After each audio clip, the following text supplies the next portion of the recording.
All right, folks, we are back. Oh, it's been too long. Oh, come on in, everybody. Dirk and crew here with some D&D, the ToD. I did not realize my music was not on this scene, but that's fine. We'll get some music courtesy of Looks Down Below, Adrian von Ziegler. Adrian von Ziegler. You'll hear us mention the name again when we do our whole intro and all that. But yeah, let's hop back into the Discord call. Avoid the awkward silence. Launched Alright, I'm back. off of the inner tube. Welcome back. I got launched off the inner tube and like skipped across the water like a rock, and then when I finally sunk, it was just like a rock going in. And at first it was just kind of like, ha ha ha, that was funny. Oh, my back stings from that. And then the next morning it was like, all right, time to get up to go. Oh. And like, an approximate 370 cracks as you go up. Like,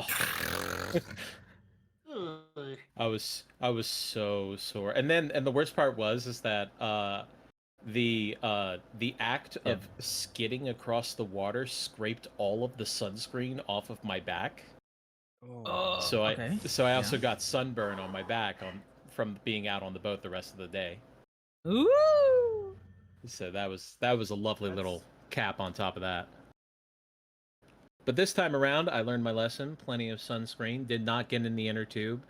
But then, it's still... Toxic masculinity is a hard thing to get rid of in your life. Mm-hmm. There are plenty of times I should have been like, hey, maybe we should slow down a little bit. I'm feeling uncomfortable. But instead, I was just like, woo, punch it. And now it hurts everywhere. Let's go for it. And then your old otter genes came and hit you with a cane saying, stop that! I did have to bust out the cane. I've been walking with a cane just a little bit today. And boy howdy, when you're a younger person and walking with a cane, people do not give you the same deference as you would if you were an older person with a cane, which is weird. Because I almost got knocked over twice. Granted, it was Walmart, so... Oh. Okay. The Walmart makes sense. Yeah. No one has sympathy in Walmart. Or... Just like, yes. You don't deserve sympathy by being at Walmart. That's the thing. Yes, the obstacle on my way to the specials.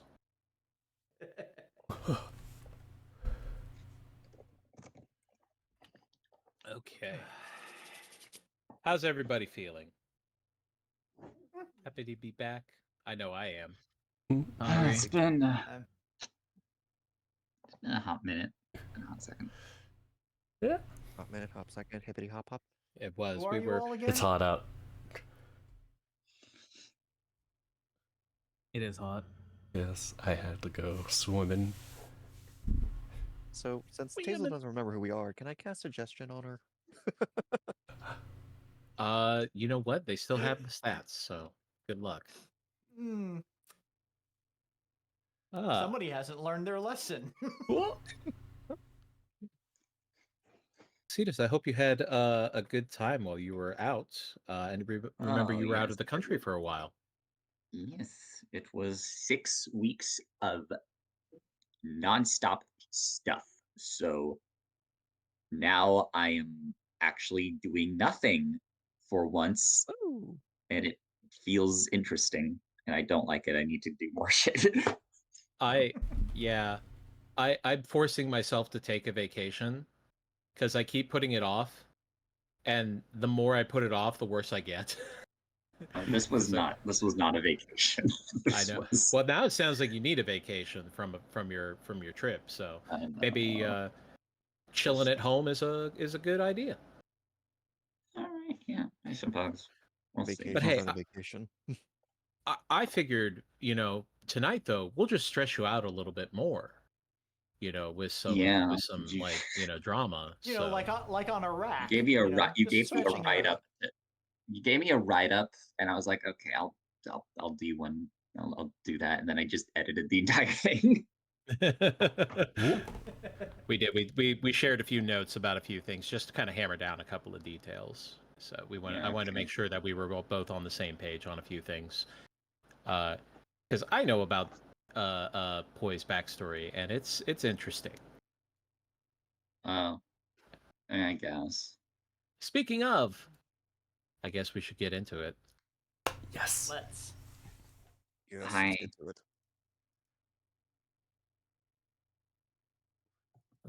Let's put in the Some fantasy music here.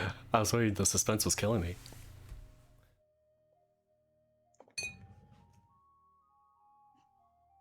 Much better. There we are. Lovely flutes.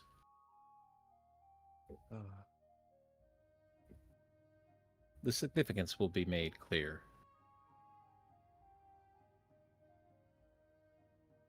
Well, welcome everybody to another episode of Tyranny of Dragons, Cold Blood War, Rise of Tiamat. We're back after a little bit of a hiatus. Some people took some time away, had to go on a trip. A couple of us took some vacation as well.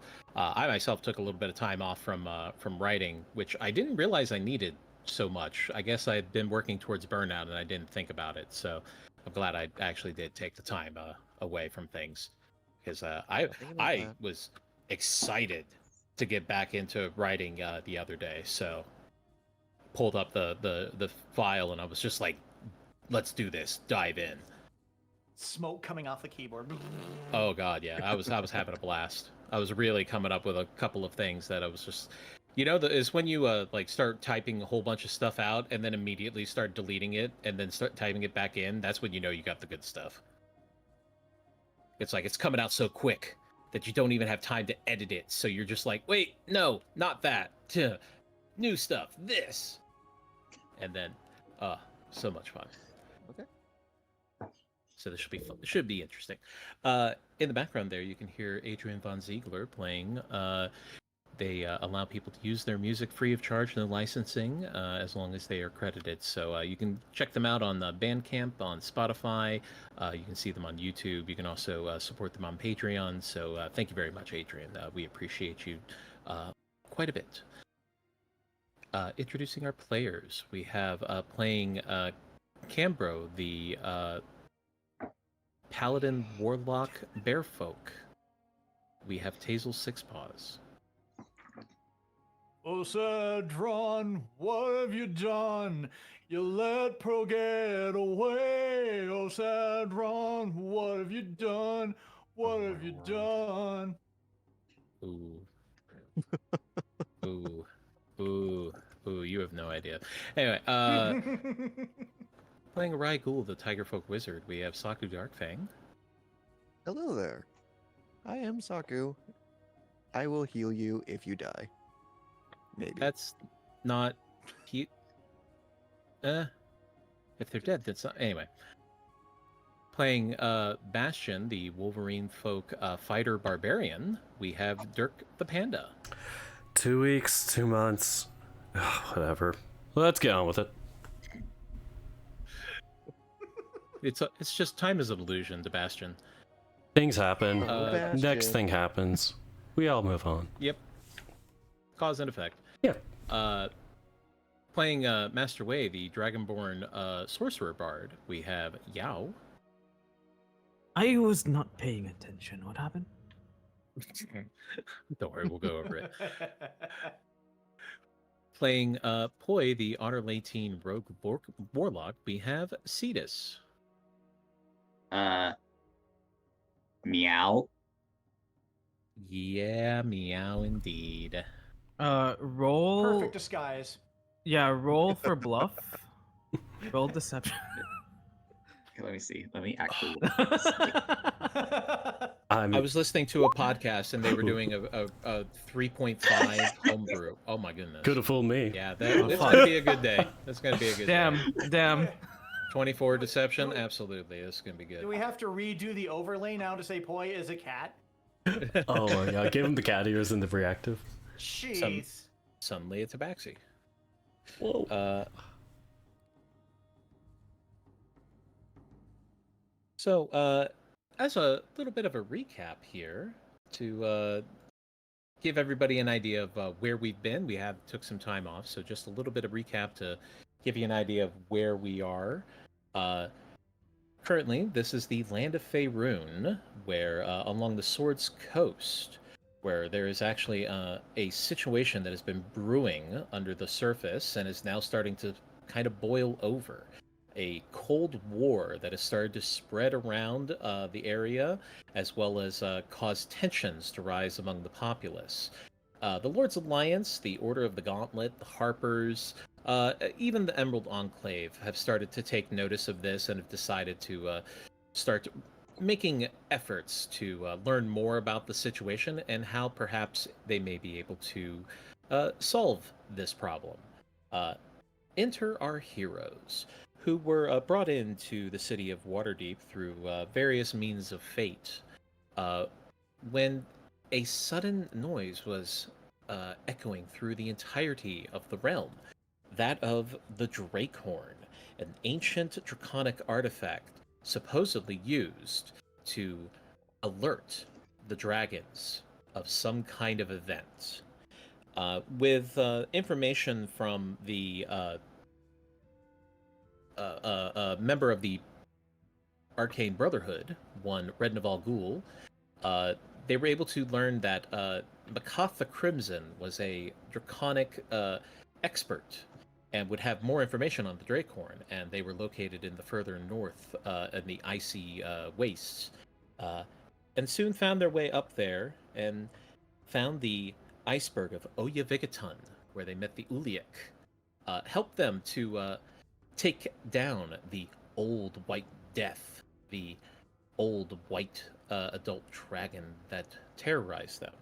Upon their return, they had brought back the head of the Old White Death, or Rothatar, and cemented themselves as heroes, one could call them, amongst some of the factions. They were then tasked with chasing down Verum the White, a dwarf that was involved with the cult of the dragon, which led them all the way out into the High Moors and later into the Serpent Hills, where they found the Tomb of Diderius, an ancient temple to a ancient sage, where within they did find the aforementioned Verum the White, as he was held captive by a bunch of Yuan Ti. Even though there was a massacre of Yuan Ti caused by a rolling head, we're not going to name names of who rolled what and where it went or anything like that, but Poi definitely was there, as was Poi, and a few other people like Poi, I believe, were also there. So it could have been anybody, honestly. I'm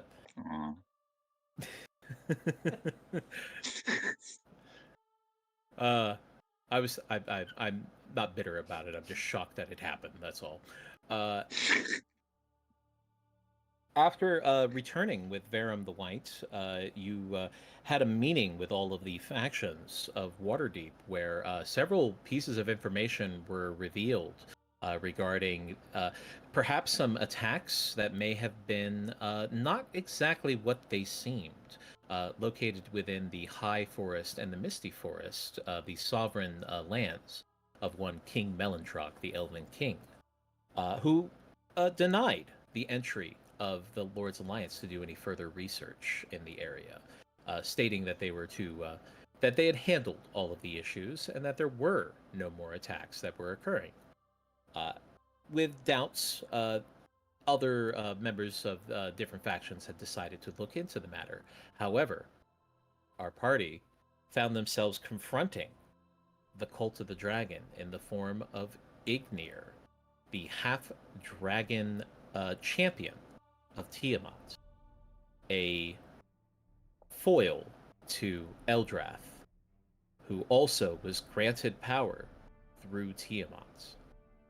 But where Eldrath had veered and gone on his own path, Ignir had not. And a massive fight broke out that nearly killed 2 of our companions. But escaping into the crowds of Waterdeep, our heroes were able to escape with their lives barely. But the danger was not over, as Cambro, who had up to this point been dealing with a corrupted item he believed to belong to Bahamut, but in fact belonged to a devil who was attempting to overtake their mind. And at this point, with great amounts of stress going through Cambro, they began to take hold, and Cambro began to shift. Our heroes were able to subdue Cambro, and also were able to dive into their minds, into the dreamscape as it was known, where they were able to fight Baphomet, the Horned King themselves, in order to free Cambro from their clutches. As they all recovered, they met again with Delon Winterhound, Lady Remalia Haventree, as well as one of the princes of the forest, to determine that it was perhaps best for you to look into the matter, as it is possible that the attacks were involving a dragon. As you began to gather information, you learned from Vajra a little bit about some of the nature of the magics that were involved, some of the concerns regarding the Wizards of Thay, and you met another Latine by the name of Pearl, who befriended Boy quite handily. The joy was short-lived, however. Upon their return to Vajra's tower, where they wished to discuss some details before they set out on their adventure, betrayal was learned of. When last we left our heroes... Excuse me, one second.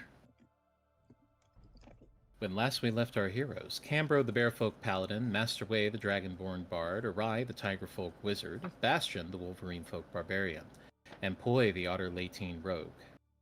Our party learned a little more about Poi's relation to Voraldin's Sunflare before the party discussed the possibility of returning to Poi's home island of Akoa Koa in order to confront the Eldrath Veluthra there. Pearl took it upon herself to defend Poi from some of the scrutiny he was under, seeing that Poi was uncomfortable with discussing his past and eager to leave it behind. As the party went their separate ways for some downtime and study, Vajra attempted to scry on Sunflare for nearly 10 days with no luck. The party met with Lady Remalia Haventree, Delon Winterhound of the Emerald Enclave, and Prince Algrathaz, from the Crown Prince of the High and Misty Forest, where they discussed the attacks that occurred in the Misty Forest. Determining that King Melindrock's lack of investigation was short-sighted, the party agreed to go deeper into the forest to learn more about the supposed dragon attacks in the presence of a foreign elven force. Meeting back up with Vajra, our heroes availed themselves of some of her potions when they learned that something was amiss. Running to the artifact room, they found Pearl hoisting up the black dragon mask and teleporting away, leaving behind a note that read, "Thank you, Sadron." Realizing that they had been tricked, Vajra scryed on Pearl and learned she had teleported to the Misty Forests and met up with a crew of young people of various races and a sun elf, one Voraldin Sunflare. We now join our heroes as they recover from this betrayal of trust. Boy, you are in an artifact room. Several artifacts are surrounding on different pedestals and in different cases. There are people around you. How long is this since the last? This is in the same moment, just like we're skipping into the very next moment. So no time has passed. You are looking down at the ground, seeing the ripped up parchment that you had thrown there, and the single piece that just reads Sadron. as almost like a bell tone ringing in your ears. As Cambro is trying to speak to you, but you can't hear him. You're not there. You're miles away. Is it possible for me to use green flame blade to burn it?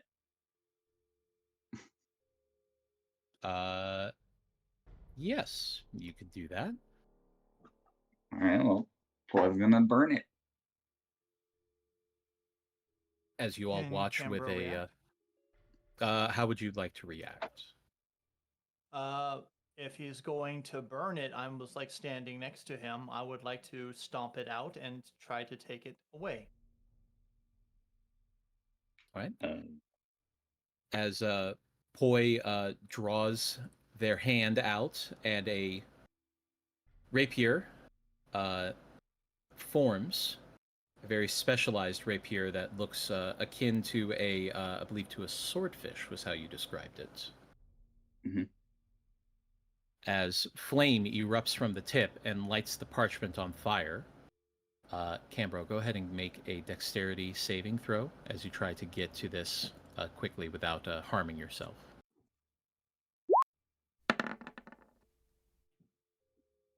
Not bad.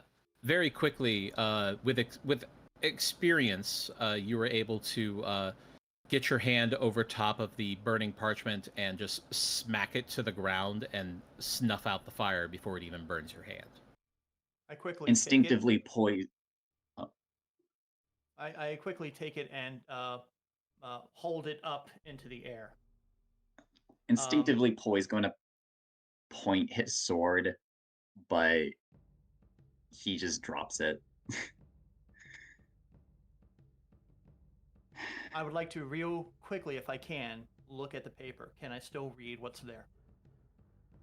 You see a word that says Sadron, Sadron. Do you speak Elvish? Let me check. I do not. Okay. I would say this would fall under intelligence check at disadvantage, Intelligence check at disadvantage. just to okay. see if you've heard this at any point in your life. Probably not. You're coming up blank, but Cedron Yeah. is definitely written in the style of a name.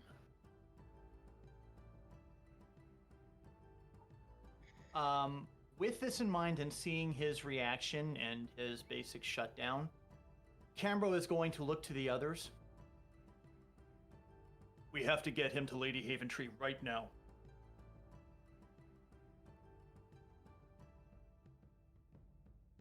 All right. Come on. Let's get going then. There's no sense. There's no sense wasting. You got it. I As thought you we were were in all, slightly different rooms, actually.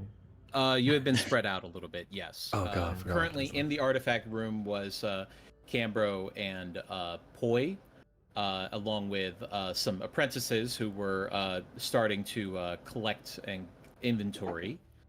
Vajra had moved back to her study where she had scryed on Pearl. I believe that Wei, Arai, and Bastion had accompanied them. That's right. I could have sworn Bastion was with me. No, Bastion was with you guys. Yeah, that's correct. no, I Yeah. didn't move, was what Yep, I remember. that's I correct. was just in play. Just in case Bastion was Poi still did in the something. artifact room. Correct. Okay. So Cambro's Wei, going to turn. To that point, Wei, Vajra is already on her little messaging orb, and she is sending out the word to all of her apprentices immediately. As she is ignoring you guys at the moment. She is in damage control mode at the moment. Wei understands completely. This is Mhm. something that would make sense if a catastrophe happened in the ministries. Given that, he allows Valja to do her work as required and goes to see what sort of other things that he can do, probably at re-entering the artifact room at some point, well after Poit attempts to burn the paper and Cam reads it. I would say you enter at the scene of Cam holding up the paper out of Poi's reach, just as Poi extends their sword and then drops it. And that's when he would turn and say, "We need to take Poi to Lady Haventree right now." What has occurred? I'll fill you in on the way. She needs to be alerted to the loss of the mask and what's happened with Poi. Then we must move post haste. Is Poi getting up and following, or staying there?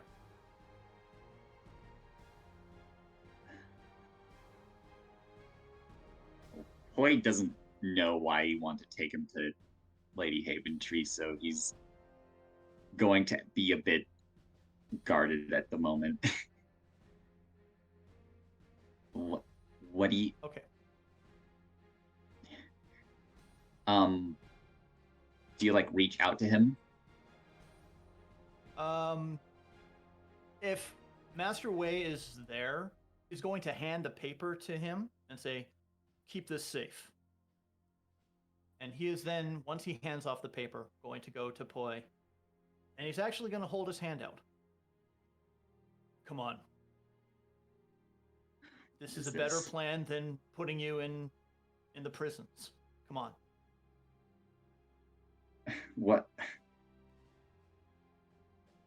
What's your plan here? Lady Haventree needs to know what's happened. And she needs to know every angle of what's going on right now. We can't hold anything back from her. This is too big, boy. Come on. He'll still have his hand held out. Poi doesn't reach out for it, but he walks anyways.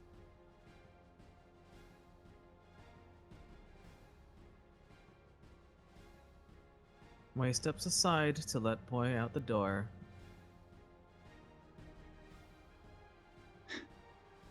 I'm your prisoner now. No. No, you're not our prisoner. But we do need to take you to Lady Haventree and let her decide what's going on. What happens next?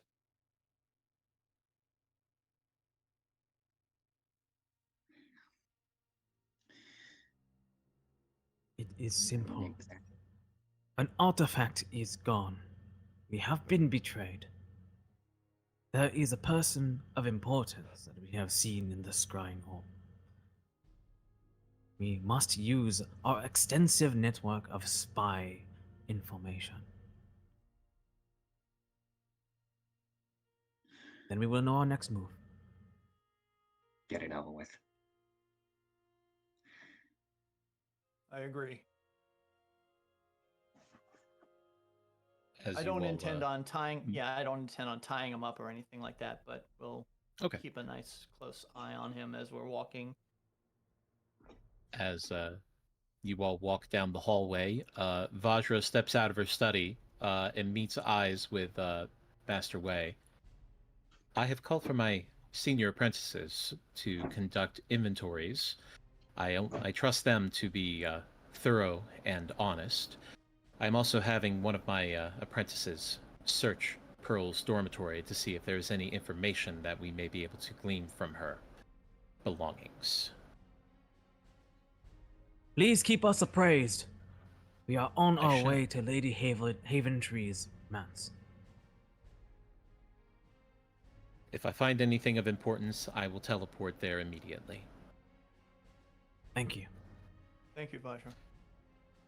As she steps back into her study with a flourish of her robes.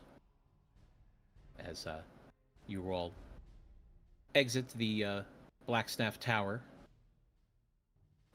and begin to head to the High Ward, back to Lady Haventree's manor.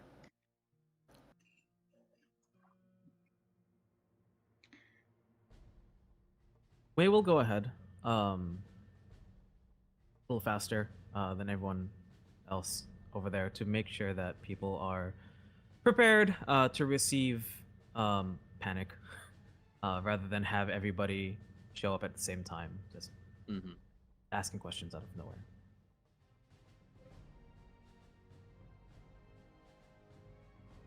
As Wei flies off on their magic sword, and you all hurry down the streets as best as you can. It's a little odd because you are all in a hurry. However, everybody else in the city has no idea that there has been a drastic change of occurrence of events here that have caused a bit of an issue in the state of global politics, unfortunately. But you are able to make your way through the crowds, arriving at Lady Haventree's manor. Master Wei arriving a few minutes before and greeting the stewards with the information of a terrible happenings. The Haventree must he especially makes sure that he can get an audience with Lady Haventree now. Yeah. How late is it? It is currently in the I believe it was still afternoon, actually. Okay. So it was getting to the point where you were going to collect a few items and then likely head out the next morning. So you were already in the mode of getting ready to go out on adventure. The timeline may have just been moved up a little bit, that's all. But as Master Wei is brought into the sitting room, and a few moments later, Lady Haventree enters in a hurry. Not as well put together as she normally is in her regal clothing. She is definitely wearing something a little bit more, what some would call casual in noble circles, but in peasant circles would still be fancy and fabulous. As she sits immediately in her chair and leans to you with an expression of concern as she looks at you. I understand there's been some developments. Wei looks towards Lady Haventree, and through psionic mind, he says, "The Black Mask is gone. We have been betrayed. Please, prepare your mind for anything involving the Eldrath Veluthra."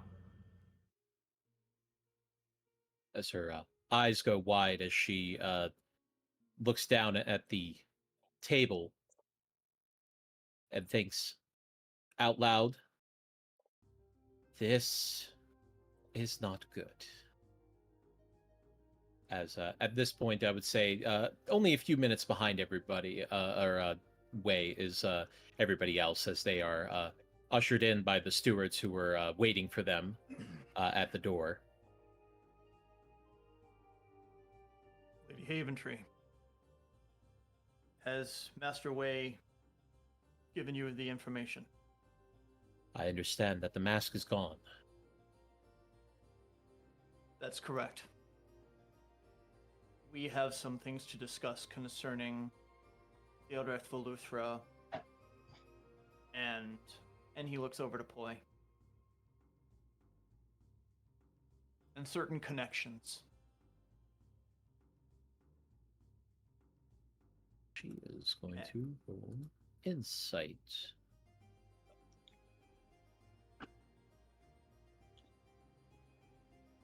As she looks over at Poi, and for a second she seems confused, but then there's recognition in her eyes. Ah. Very well. Please have a seat. I am ready for your report. And the he casts exposition essentially. basically everything that had happened from the moment that we had first gone to see Vajra and first met Pearl, all the way up to what he has experienced, meeting Pearl in the tavern, the interactions, and he also will say, basically, at the end of all of that, in Poi's defense, she had us all fooled. She was very adept at what she was there to do. I assume that is since Cam wasn't in the room with Vajra while we were scrying, that he doesn't know the information of who Pearl was next to. No. All he is Okay. basically saying was that Pearl had duped all of us at that point. But he was not, he was with Poi in the artifact room while you guys were in the scrying area. So he had no information at that point. All he's able to give is what he's experienced through this. Yeah, and But then he was there when Poi had said that he was the adopted son of Sunflare. Yeah, Voralden Sunflare. Yes. Who was from what, and again, please correct me if I'm wrong, the leader of the Eldrath Luthra in Okoakoa. For that chapter, yes. For that chapter, correct. And after Cam has finished casting his exposition, Wei casts a cantrip of exposition, and Just a small one. and Another exposition. adds this information.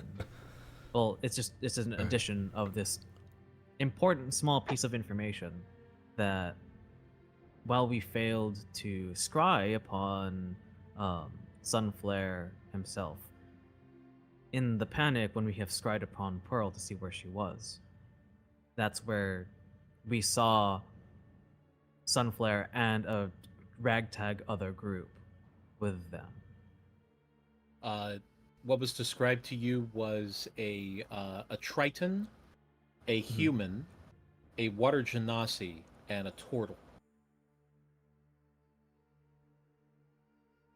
And I would say this would fall under intelligence or history for everybody to understand the significance of that. Intelligence or history? History. First thing that comes to mind is I like turtles. I like turtles. Turtles. I'll do intelligence. Or we're doing history roll, is it? Intelligence or history? You know, Yeah, history if or you're just trained in straight history. intelligence. Which one's worse? Like that'll say. Is Which uh one's better? is Lady Haventree, does she know, or is she also rolling intelligence? She knows. I think she is well aware of Okay. this situation. All right. Because I was gonna say that, you know, whomever Wei thought might be able to know this, that wasn't Poi because he's emotionally compromised. He was going to cast guidance on them. Okay. I think currently the only person left to roll is you and Poi, so But I can't cast guidance on myself. I'm pretty sure you can. You don't actually. need it. Can I? You can. I Actually, got Oh it. no, yeah, that's right. Bardic- I am. Oh, that's true. Bardic Inspiration you can't, but That's guidance, the yeah. one. That's the one. All right, here. Let me add a D4. Damn, that sounds true to life. You can't, You know. can't inspire yourself. Can't inspire yourself. God damn it, give me the brain But cell you back. can You call can out to inspire God to give you guidance. Yeah. There you go. Okay, 22. 22. Cool. Let's go. And no roll needed for Poi. Yeah. Arai and Wei.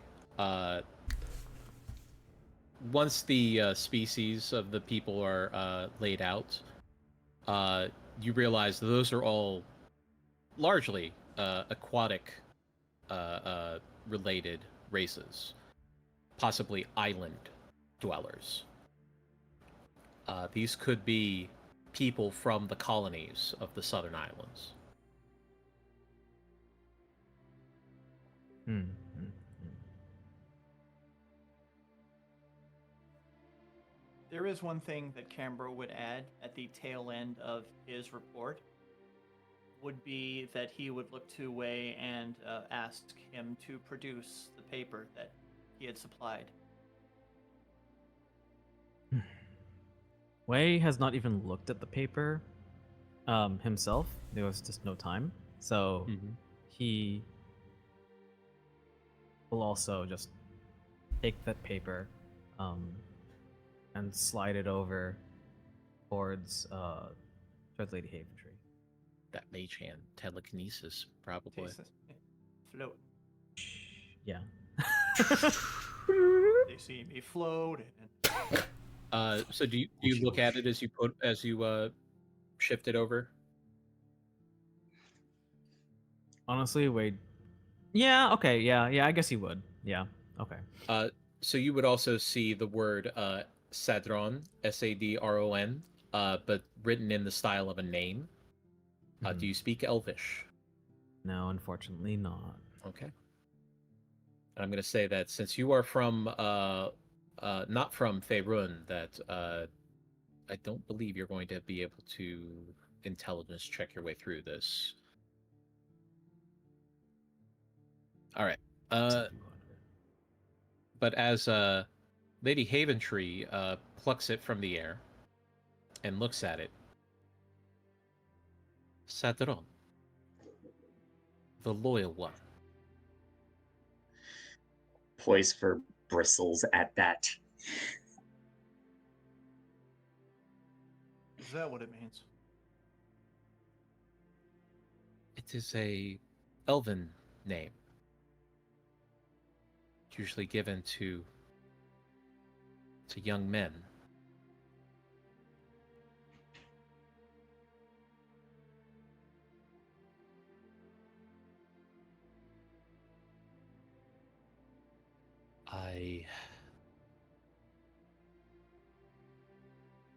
I apologize, Poi, but it would seem that I must reveal some information.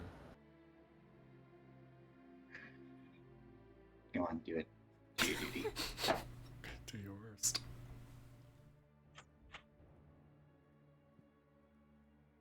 I have known that the Eldrath Veluthra have been involved with Akoa for some time. When I first learned of the barbarism that happened there, we did not have the resources that we do now. I was unable to send aid. It is a sin that I have committed, and I have hoped to atone for. The stories that I have heard, they fill me with nightmares.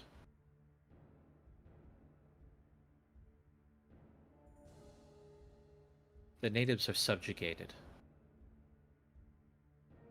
Their culture is erased. They are to be raised under elven culture, taught in the ways of their elven ancestors. Those that are lucky enough are allowed to integrate.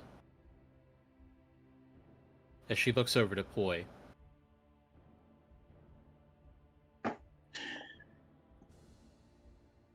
Yeah. those who resist are eliminated.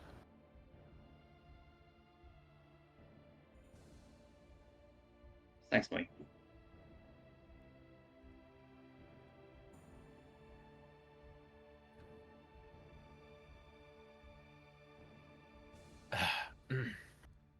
She looks very uncomfortable as she takes a moment to collect herself.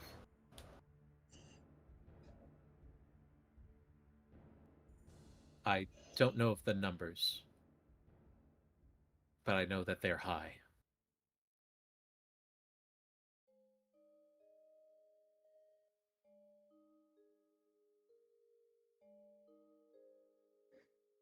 Oh, that's great. Oh, wonderful. But we get more information. That's the best thing we can get right now, at least.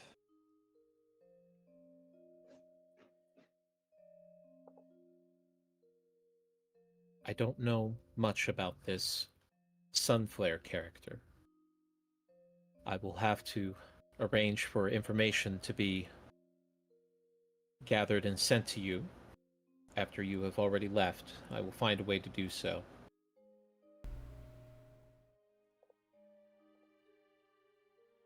But I do know that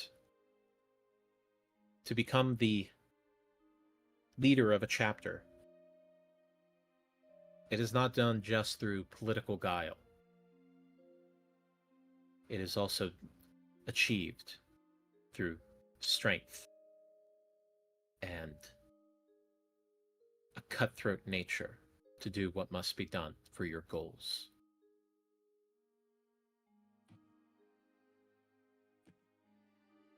Do not be under any illusion. Sunflare is a fanatic. He believes in his cause. That makes him very dangerous, and it also means that he is not willing to give up so easily.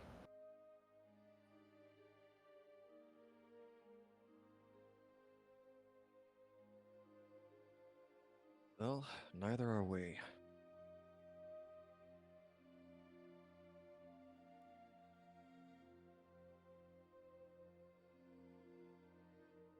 What do you suggest is our next move?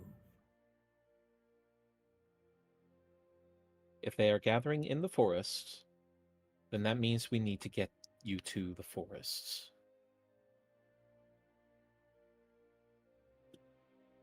It may be dangerous for you to leave at night, but I will leave that decision to you. If you wish to head out now, I will make arrangements to gather as much as I can within the hour, so that you may depart. However, if you wish to depart in the morning, I am certain that I will be able to gather everything that you need. No, we're leaving right now. Very well. Allow me to I agree make with a few. Poi. I will send the missives. I will return in just a moment. As she stands up and leaves the sitting room, leaving you all to sit together. Rai just crosses his arm and breathes a bit before turning to Poi. So, are you integrated or did you run because you are resisted? Poi gives like a death stare to him. He doesn't respond.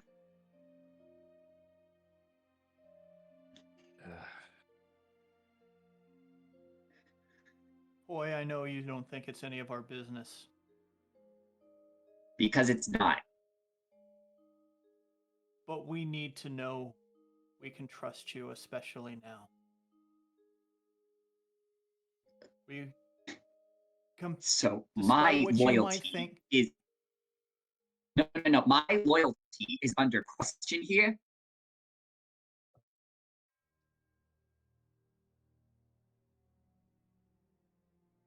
if I'm being honest,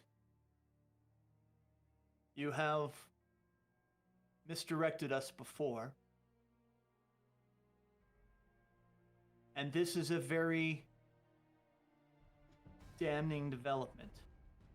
Are you implying that I'm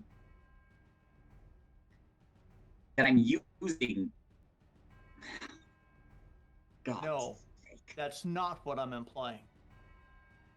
Then what are you implying?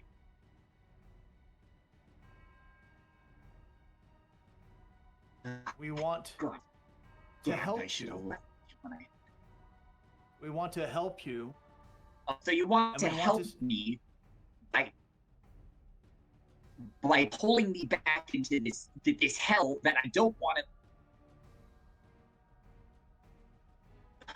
I don't know if you have noticed or not, Poi, but this hell has followed you.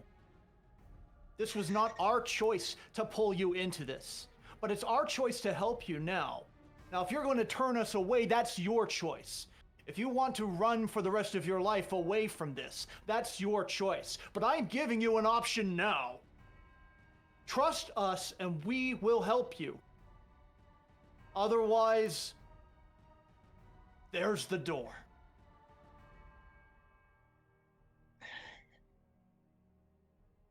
I've done well on my own for a good 20 years.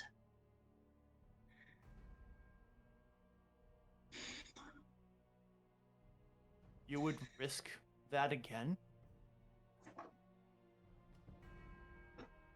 I don't know what your history has been, but this is probably, I had to guess, the most that any group has wanted to be your friends and to help you that you've probably ever experienced. Yes, well, most groups don't go out in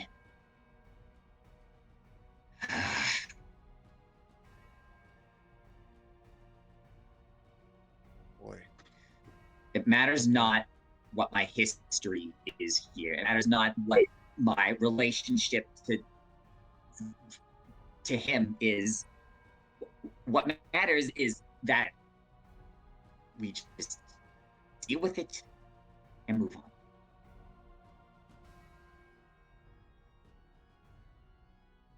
And how do you say we will deal with it? How should I know? Because what? we Just don't. because I was a lapdog for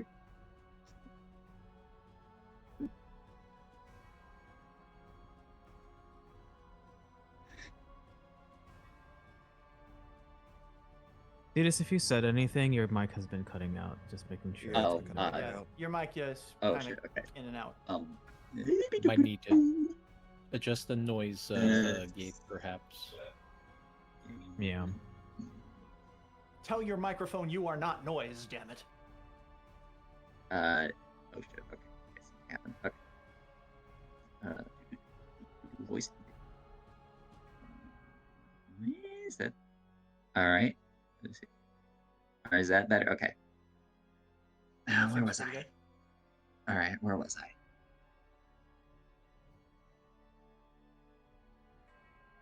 Cambro had asked what you would do. What? How in the hell should I know? It's been decades. You think just because I was his lapdog means I'm fully aware of all of his strategic movement?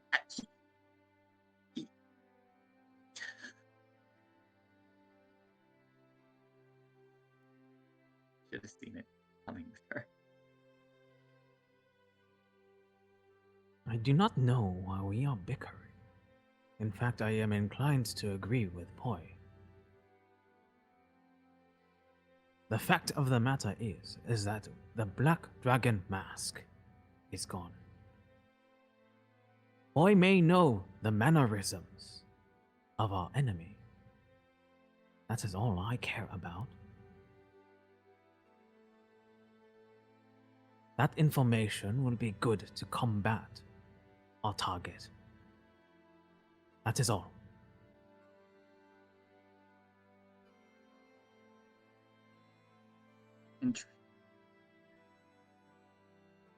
Cambro looks very Really wish pensive. you wish to know his weakness. I'm the last person to ask.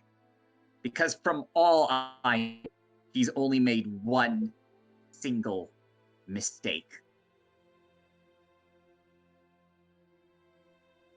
And that was me. Then we must use his mistake. Oh, that's lovely coming from you.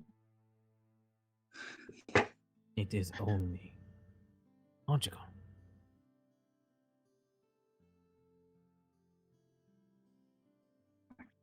When are we going? When the Lady supplies Higginson have says we go. arrived.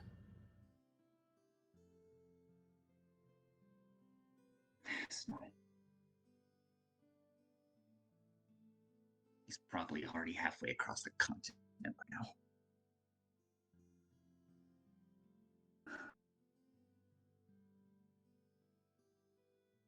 Poi gets up from his chair.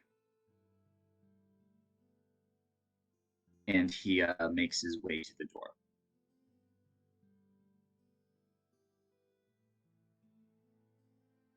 No.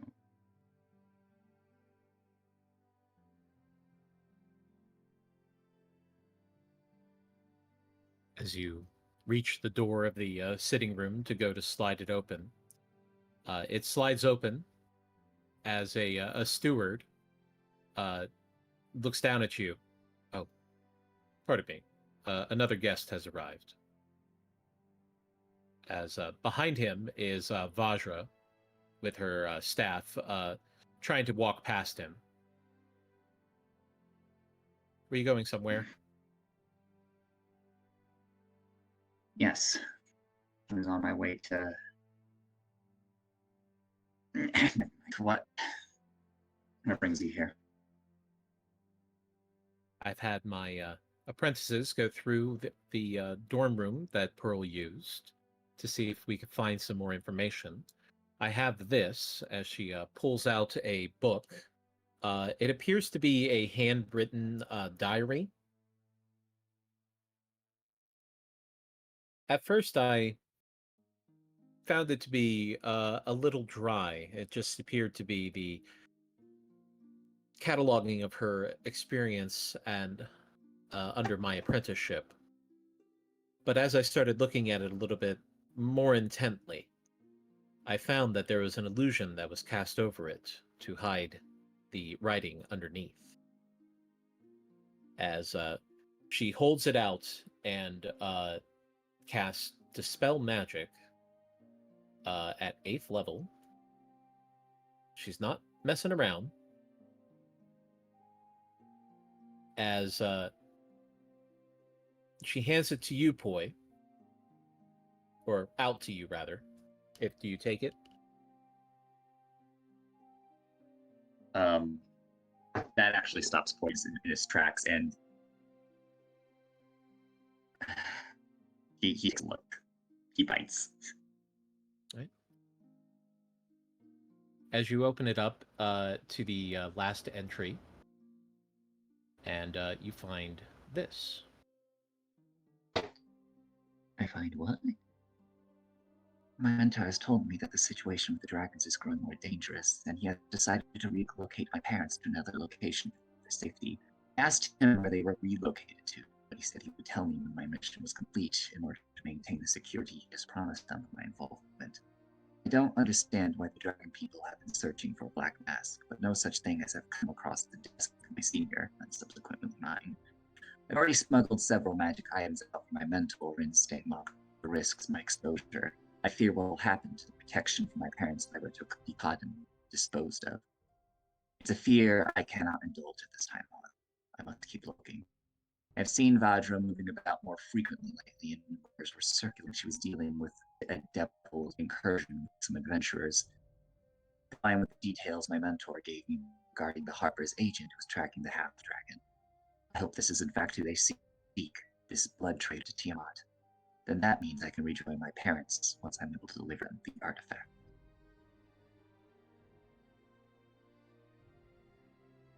Poi,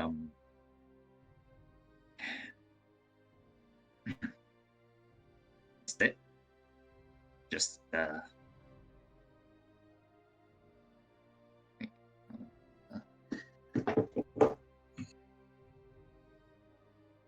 So she's writing about her master for how long now? As you look through the book, just kind of flipping through the front, a lot of it appears to be at the beginning is a lot of concern that maybe she's not up to this. It's a lot of pressure. It's very scary to be so deceptive around so many people who are so intelligent and observant. However, she is shows more confidence as time progresses. There's mention of items being moved through other contacts. There are other mentions of her mentor as well. However, the description of the mentor is not really given, but you believe that you have an idea. And Poi closes it and I guess hands it back. And I don't he know. continues. Oh, well. Good luck. She looks to the others. I don't quite know what to make of it, but it would seem that there may have been manipulation or coercion, perhaps, but I am here to ask that if you do manage to track down this group, I need Pearl returned to me. She knows things about my tower, my apprentices, about my work. I will need to take care of that information.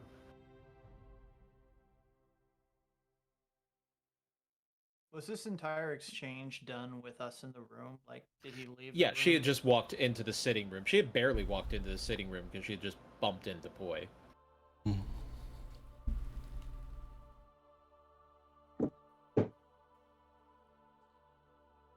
Did Poi read that aloud, or was it to himself? That was to himself. Okay.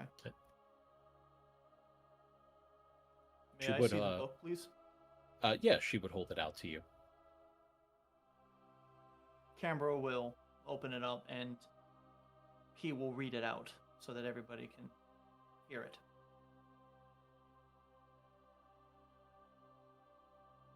Once he's done, he closes the book and he hands it back to Vajra.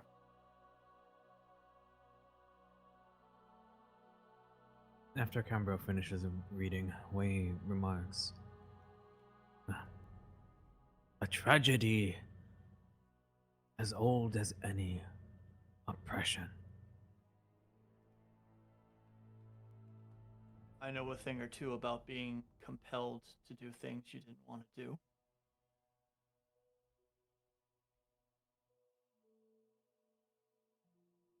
Before you forgive her too quickly, I will remind you that several magical items have already been reported missing, and confirming through this, it would appear that she has been moving items to the Eldrath Veluthra for some time, at least for the last few months that she has been in my apprenticeship. This is a very serious breach of security for Waterdeep. I know it was a statement of understanding, not of exclusion.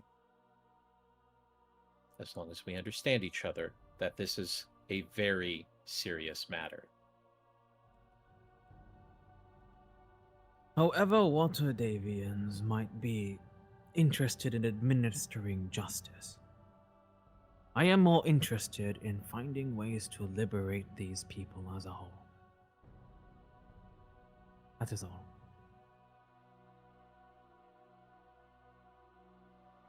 Well, in the meantime, it would seem that the information I have regarding Pearl is very limited. It would seem that there may have been some administrative chicanery, perhaps. It was a decision of mine to take more apprentices to appease some of the nobles and factions. They were not originally pleased with my ascension to Blackstaff. Currently, I wonder if perhaps they may have been right. But no matter. There's no time for doubts. What I do know is that a benefactor has been providing her tuition for the previous school of magic, the Sommerland Elven School of Magic. Apparently she was there for some time and came with a recommendation. I saw only the paperwork and approved it. I assumed it to be good. And it would seem next time I shall take more diligence in my administration. That said, I have very little to go on now. It seems that she is quite adept at being slippery. How would she have known about the mask? I doubt that she knew that the mask was here. Likely that it was several people were strategically placed by the Eldrath Velutha throughout Waterdeep. Places that may have had information, places that may have heard things. Certainly the Blackstaff Tower is a good target. I thought that we were being discreet. But it would seem that Pearl was able to learn this information.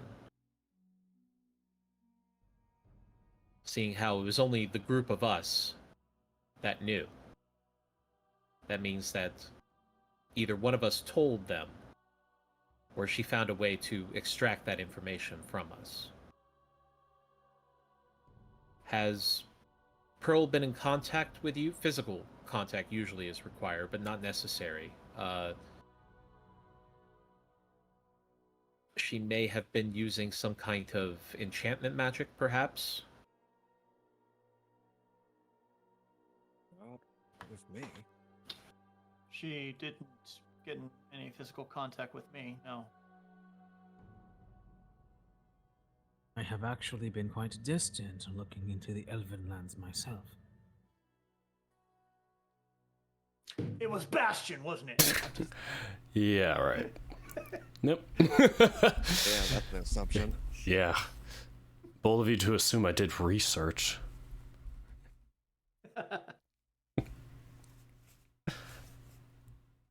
At all of that, then Cambro slowly looks over to Poi. Oh, Didn't Poi has Poi leave? left the room. Yeah, Poi has Oh, left. he's Boys left the chat. Oh, he's left chat. Okay.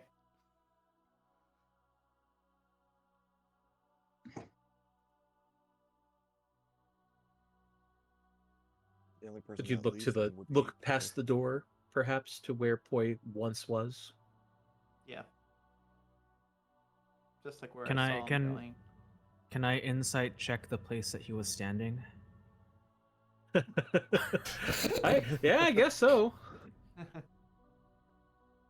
There you go. Oh, what was that? Ah. Insight check the place that he was standing. You I think know that Pearl had spent some time with Poi over the of the break that you all had taken while information was being gathered. Way nods in understanding. Mm-hmm.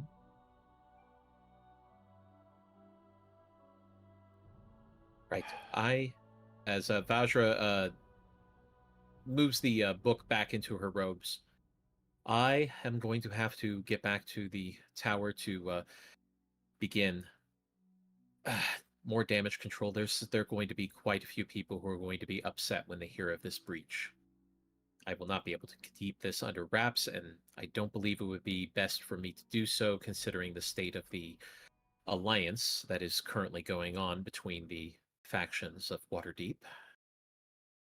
Tenuous would be a good word for it, I think. Understood. Vajra, is there any possibility that you may be able to spare resources to search the recommendations of Pearl to your academy and find persons of interest? I have currently one of my senior apprentices, one of my trusted apprentices, to search into that at the moment. I'm hoping that they will be able to bring forward more information regarding that. And once I have that information, believe me, I will be informing the guard first, the Harpers second, and then you next. I am amenable to that.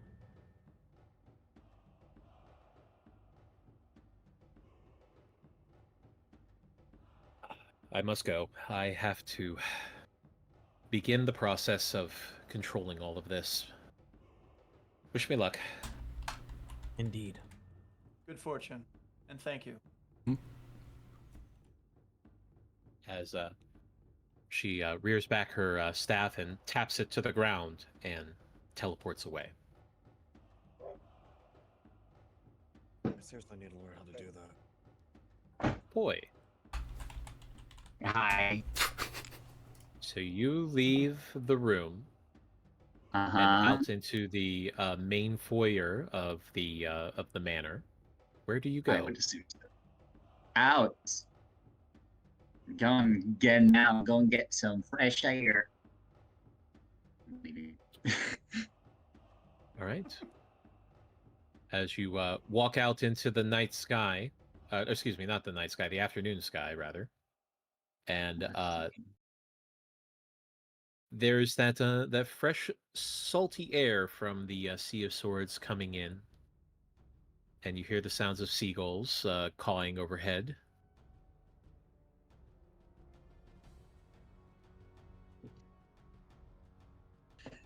Can Poi climb up the manor? Or does Poi know where the forest is? Know where what is? Sorry? Where the forest is that Pearl teleported. Several miles away. Does he know the general location, like the direction? I believe at this point you would be aware of it. It is to the southeast. Alrighty then. To the southeast I go. Just start moving. Okay. Oh, yeah, he's moving. He's gonna start scampering through the. He's gonna take like the dark alleyways. The fastest route he knows towards the forest in the southeast. All right. Well, the Misty Forest is about a week's travel from Waterdeep. All right. So you have some time to travel before you can even get there. Does he know if there's any horses or like cavalry being? Well, And, Lady like, Haventree said that she was gathering resources for you all. That did include horses, food, medicines. However, she is now trying to gather up, what she is available to her. So, Okay. Does Poi know where the resources are being gathered? Like where they're all heaped? I would say make an intelligence check. Oh boy.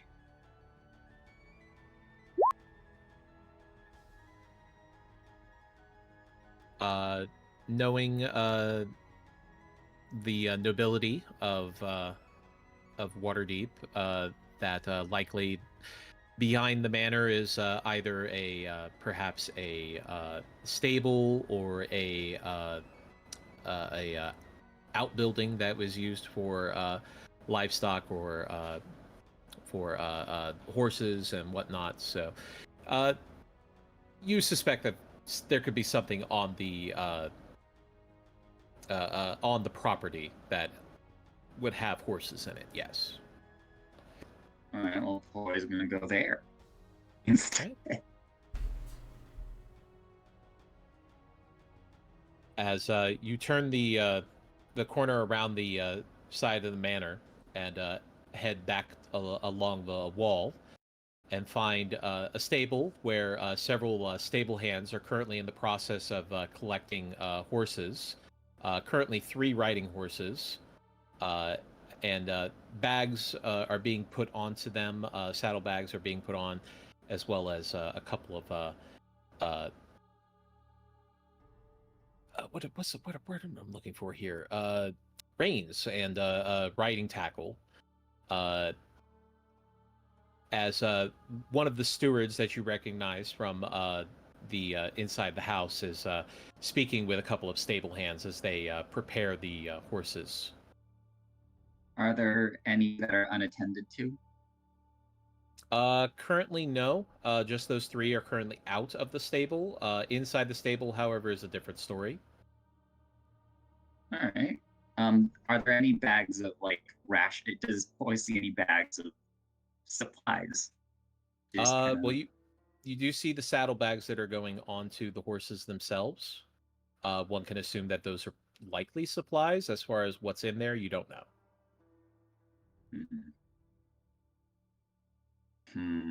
All right.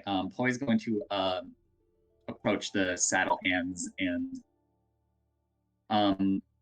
he's going to ask if they need any help. All right. Stepping up and asking if there's any assistance that you could provide to them.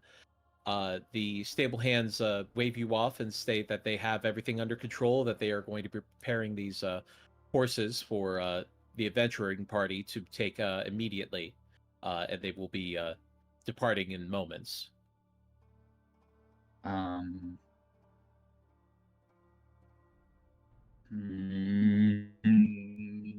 No. No. Oh no, here it comes again. What is your suggestion? My suggestion is that actually one of the horses in the stables could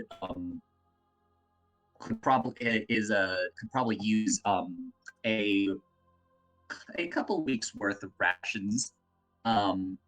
He just wanted to make sure it looked like one of the better horse breeds, so he wanted to make sure that it was sufficiently prepared, because we want our best stallions on the road, don't we? All right. So what order are you giving to him? What magical order? Basically what Poi wants is for the saddle hand to take him to one of the horses in the stable and also pack up supplies on it and like basically ready it for him.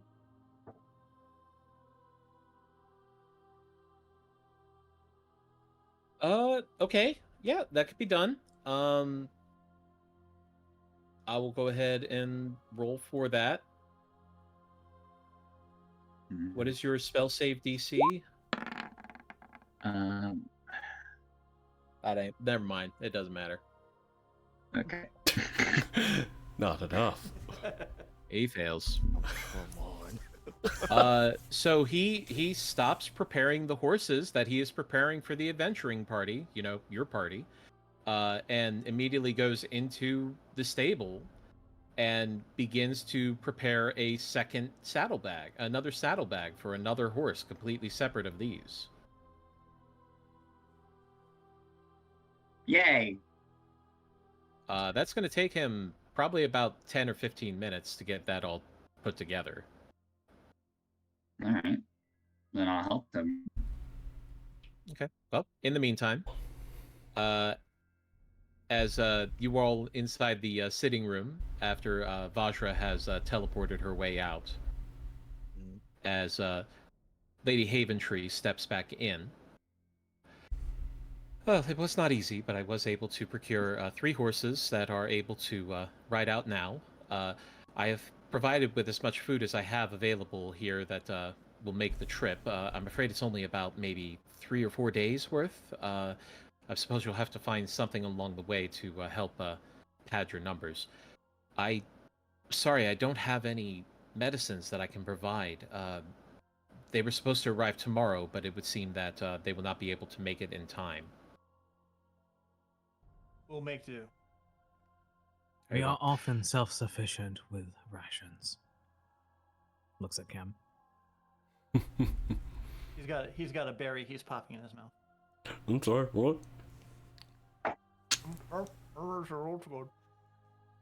As Lady Haventree leads you all out towards the back of the house and exits into the back garden and begins to move towards the stables, where you see 3 horses have been brought out and are currently 2 of them are tied up to a little hitching post. One has been left just standing in the garden as he just kind of wanders and grazes on some flowers.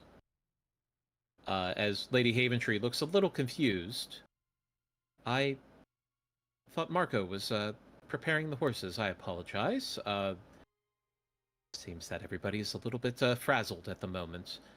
I want everybody to give me a perception check. Who did this?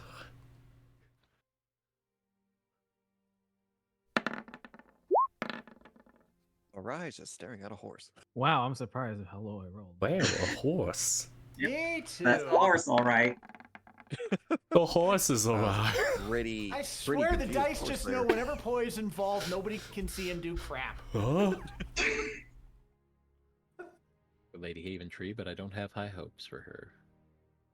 Wow. Not great. Natural 20. Not Natural great. 20. No. Please, please. Not good. Oops. As you are approaching the horse that is currently unattended starts to step backwards a little bit as people approach them. Lady Haventree actually reaches her hand out and just makes some soothing noises as she grabs the bridle and holds it as she brings the horse in. Now, where is Marco? Where is the attendant that was supposed to prepare you? As we'll say Wei and Cam can hear the sound of more horses in the stable whinnying. Just seems to be maybe some presence within the stable at the moment. Lady Haventree, Perhaps he is deeper in the stable. there's some sounds coming from the stable. Ah, maybe he was preparing an extra horse just in case. As she starts walking towards the stable. Marco! As Poi, you hear the sound of Lady Haventree calling out for somebody named Marco. As the person that you have suggested is still in the process of packing up a bunch of food and apple. Really, he's not even packing rations, really. He's just kind of packing like apples and carrots into a bag and stuffing them onto the saddlebag and like flipping it over onto this horse. This horse is the riding horse. It doesn't appear to be like a especially fast one, but is likely going to be able to do the job. I realized I probably should have just suggested to take whatever.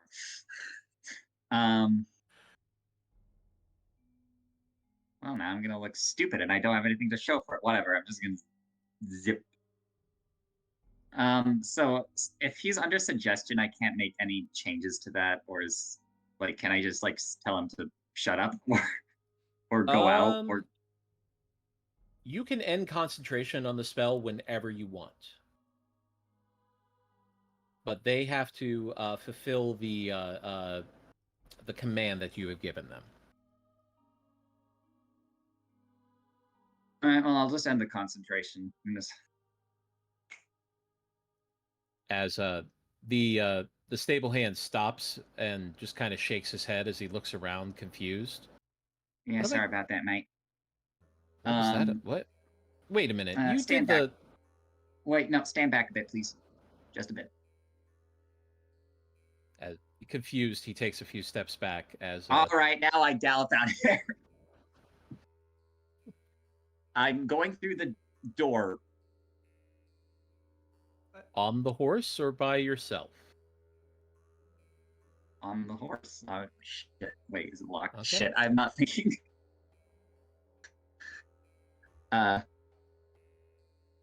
Keep setting cool stuff, and then I don't realize. Oh wait, how's this gonna logically pan out in a logical fashion? There are things that will require rolls. It's not always just things that are said. Well, Sometimes you are required to do things. So, do you want to ride out the horse? I can cast. What is my situation? Is the stable open? Like, is it... Yeah, the stable door is open. The horse itself is pretty much all dressed at this point. There is food in the saddlebag. Not really rations, road rations, but edible things in the bag. So as far as I mean, it's good to go. All right. And is the door ajar slightly? Like, does it look like That's open? Oh, okay. Fully open. All right. I go. Yeah. Let's go. All right. I will need an animal handling check. Oh shit! No. Good luck. This is gonna be fun. Just cast suggestion. You'll Nope. As you you try to mount the horse, and it lets out a loud whinny and rears back. I need you to make a dexterity saving throw.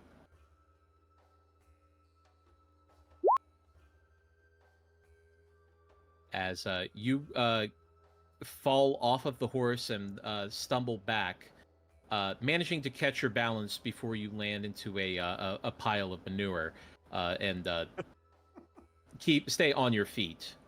As everybody else, you hear the sound of a horse whinnying loudly, and somebody saying, "Hey, stop that! You need to leave that horse alone. Who are you?" Cambro is going to rush in, following. Lady Haventree already went in, correct? She was leading the path with the horse, but you would be able to pass her. Yeah. Cambro will rush in if sounds like there's danger. As you see, as you rush in, you see Poi next to a horse that has reared up and is seemingly agitated at the moment, as he is trying to calm it down so that he can mount it. Boy, what are you doing with that horse? We have the horses out there. Go ahead, Bay. Oh, now that the source of the disturbance has been made a little bit obvious, can even from the door, can Wei see what's going on? I think walking up as soon as you get to the stable doors, yeah, you can see what's going on. All right. Wei turns around and checks the other horses. The other horses appear to be all set with saddlebags and saddles, riding tackle. They're good to go. Yeah. He's doing a little checklist, making sure that everything is nice and everything that he can think of is good and whatever. He'll wait for whatever's happening at the stable to be done with, and then.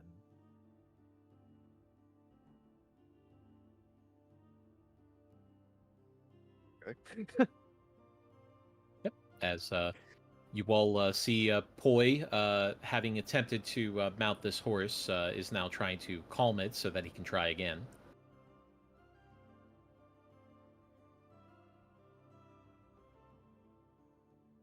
Boy, what are you doing? Are you going to wait? Are you going to wait for the rest of us, or are you just going to ride off without us?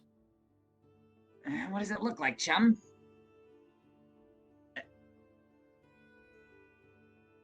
I go up to the horse and, with a good berry in hand, offer it to him. And with beast speech, I ask him to please not move until the rest of us are mounted and ready to leave.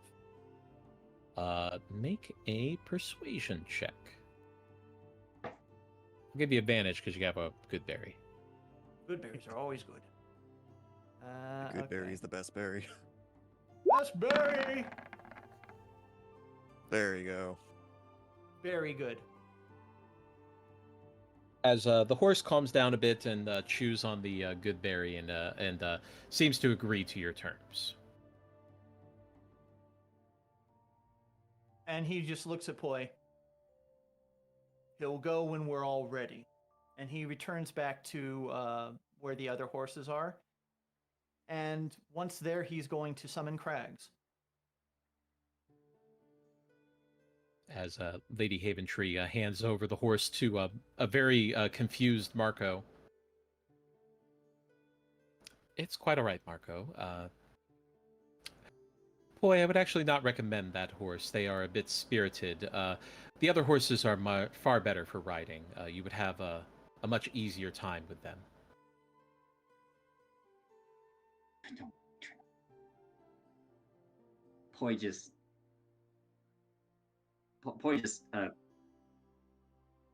He looks really frustrated. He just. My apologies, my lady. And he walks out. He's. Right. As you get towards her, she puts a hand out to stop you. Not physically, but just to move into your path for a second as she crouches down to get to your eye level. Boy, I made you a promise, and I intend to keep it. I do want to help you. And I know that Cam wants to help you as well. I can't force you to do anything, but you came to me.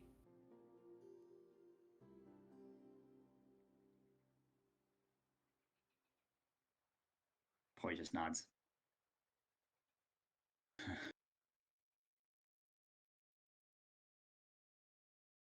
Do what I can, and see if I can find you some kind of advantage that can be used against him. You know this isn't nearly enough. I know. I do know that. But, as she kind of looks around at your group, I have learned that this group of individuals are very resourceful, tenacious, and above all else, brave. If anybody can do it, I believe it's you. All of you. Just maybe give them a chance.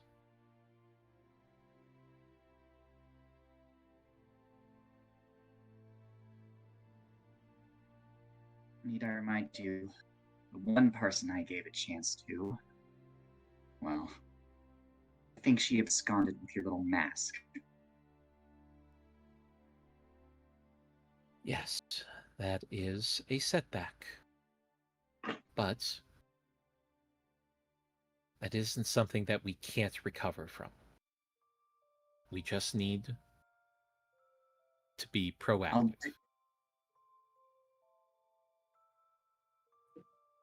Poi takes a deep breath. My apologies. I guess as the nobles say, I've been behaving rather rashly.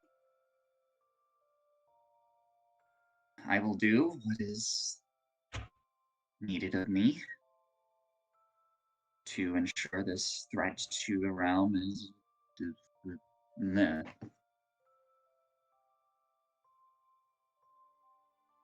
I would expect nothing else of an agent of the Harpers. As she rests her hand on your shoulder.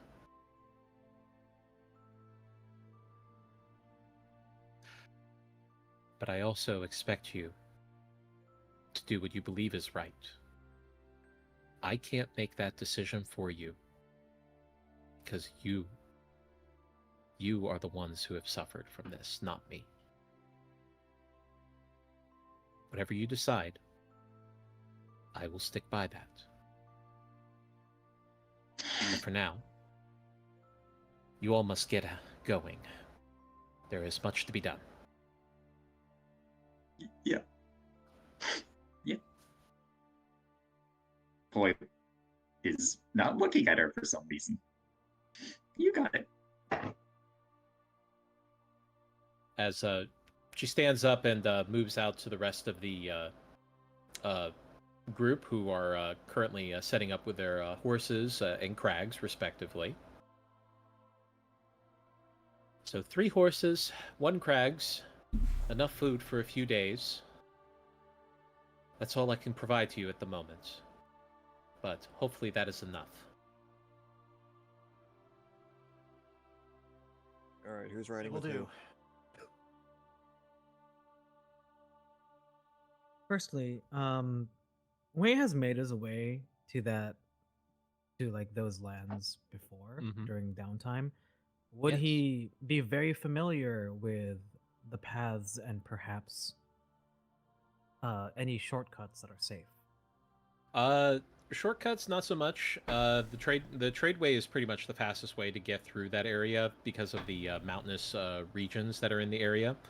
That said, with the knowledge that you have of the path and where the various dips and gaps and various spots that might be a little bit too shady to just pass by at certain times of the day, lest bandits be sitting inside waiting in wait.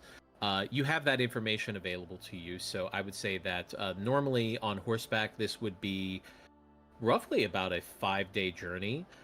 This is now going to be cut down to 4 days for you.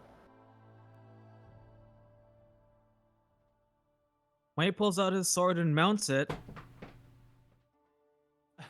and he says that he'll lead the way. All right. Everyone mount up. As, Let's get going. Who's taking a horse? Um, There are 3 horses. I'll take a horse. Up. I guess Bastion Ori will taking the attempt. Ryan will take a horse. I'll take. I'll fine. Give me one. Wei's taking a sword. Poi is going to try to take a horse. All right. I need animal handling from Bastion, Wei, or not Wei, excuse me, Bastion, Arai, and Poi. Sword handling. Sword handling for Wei there. Oh, yay, 16. How do you handle your sword? With skill and precision. Dark Eye will smack you. The tight butt. Ugh, that's rough. Firmly grasp it. The horses react pretty well, with not quite as agitated and perhaps a little bit more collected now. Poi is able to mount a horse easily, and Arai is having had some experience by now riding horses, is starting to learn and is able to mount theirs as well. Bastion mounts his horse, and the horse is not appreciative of the suddenness with which Bastion tugs on the reins, and does let out a little bit of an annoyed whinny, and appears to be a little agitated. Can Cam know what he's saying? You would understand that the horse is proclaiming basically that he's being too rough, that he's basically pulling the bridle against his teeth, and it's uncomfortable. Cam will just go over to Bastion and just gently let him know what's going on with that. Just being trying to be gentle on the reins if you can. But just letting him know what the horse was saying. Right. Didn't think I was going that hard anyway. Alright.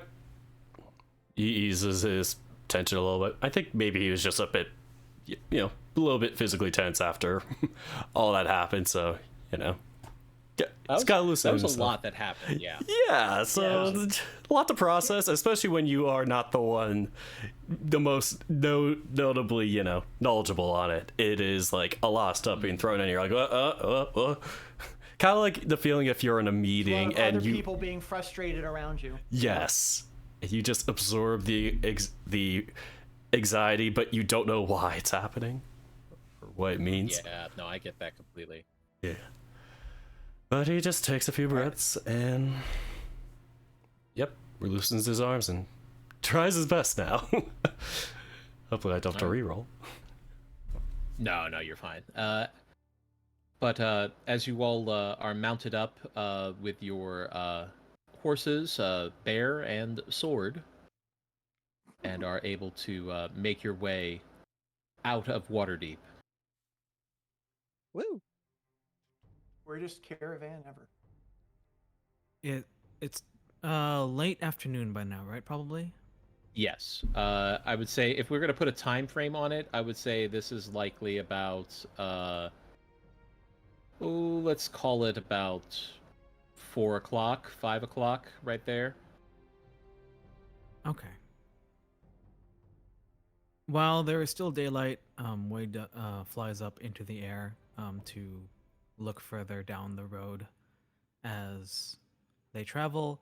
And when it turns dark, he will cast dancing lights to be easier to spot, and also, yeah, that's basically it. It'd be easier to spot as he keeps going. Hey, a firefly. You wouldn't believe They're your like- eyes. You wouldn't believe the eyes. Aw. There's No. how many of these? 4 fireflies? Yeah, it creates those little 4 orbs that kind of, I don't remember if they follow you or if they're stationary. You move them. You can move them, okay. Yeah.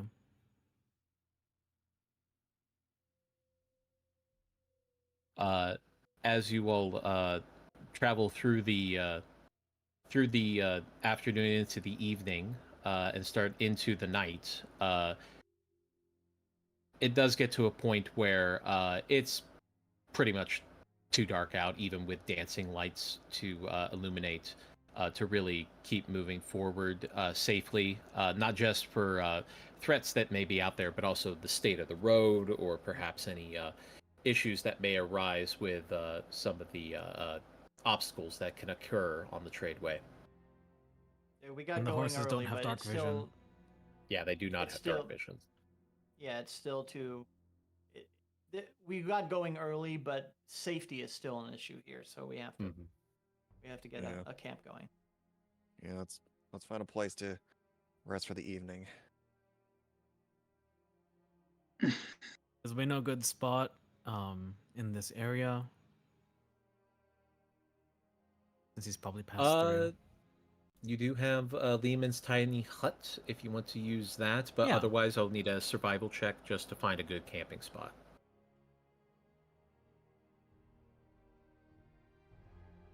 Let us survive. Please. Let us be guided to survive. Thanks for the inspiration. I guide my way.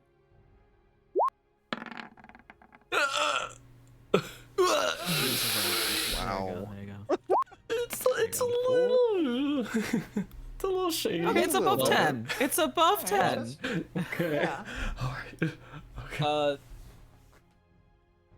You do find a spot that is dry, is far enough away from the road that it's not going to be drawing too much attention, hidden enough that it's not going to be too obvious, but also not like not inside the woods where things may be able to crawl around and get to you.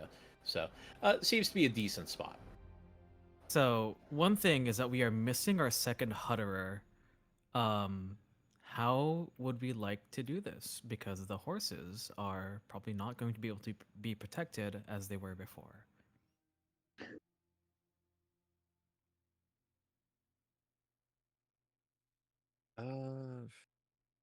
You got Crags. Presumably.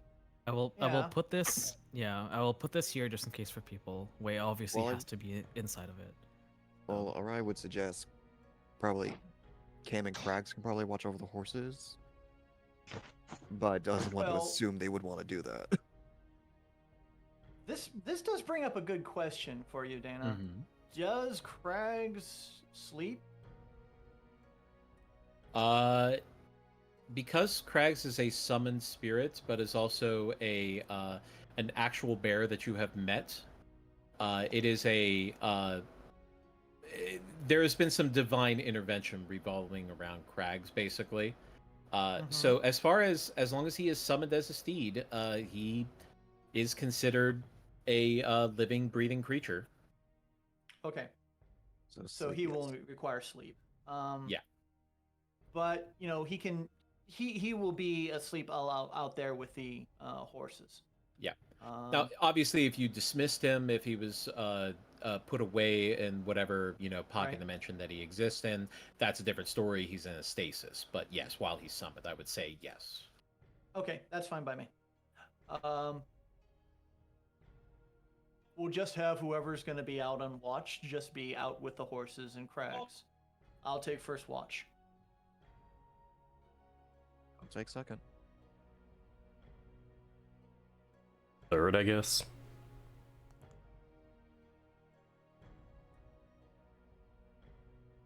Who's got fourth?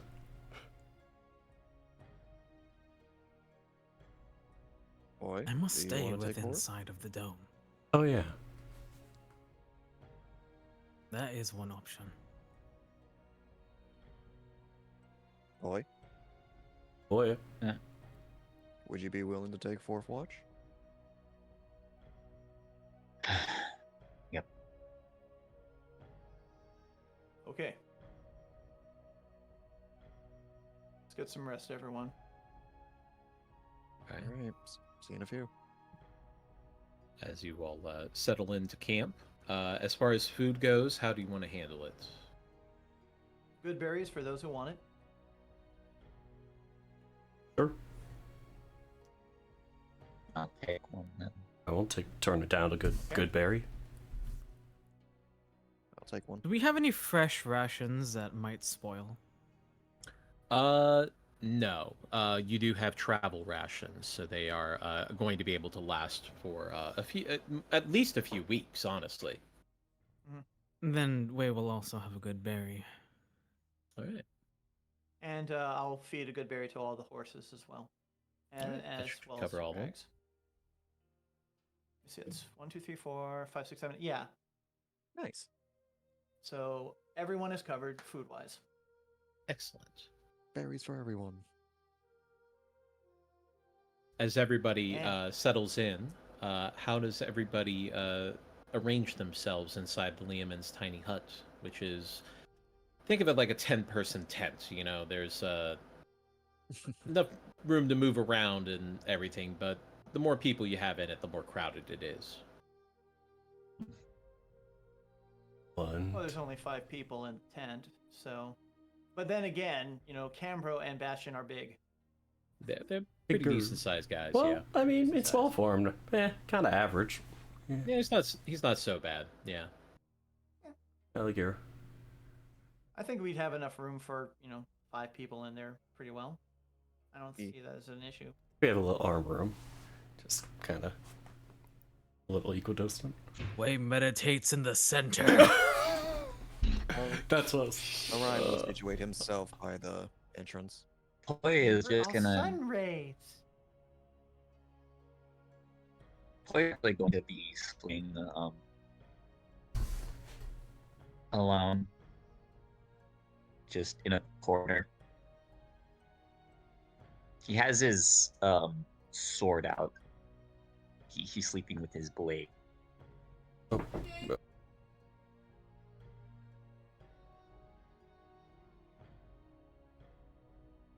You better not be sleep fencing.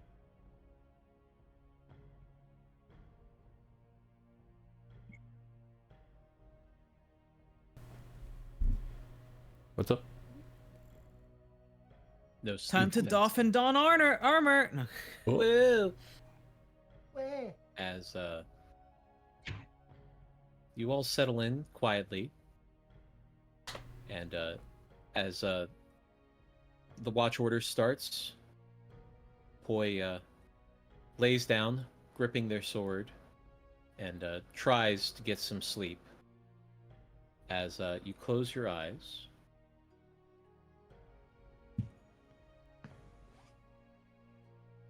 as I do that.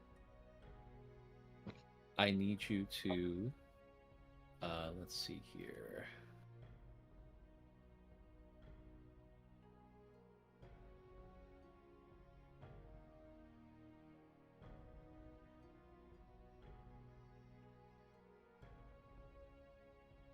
All right.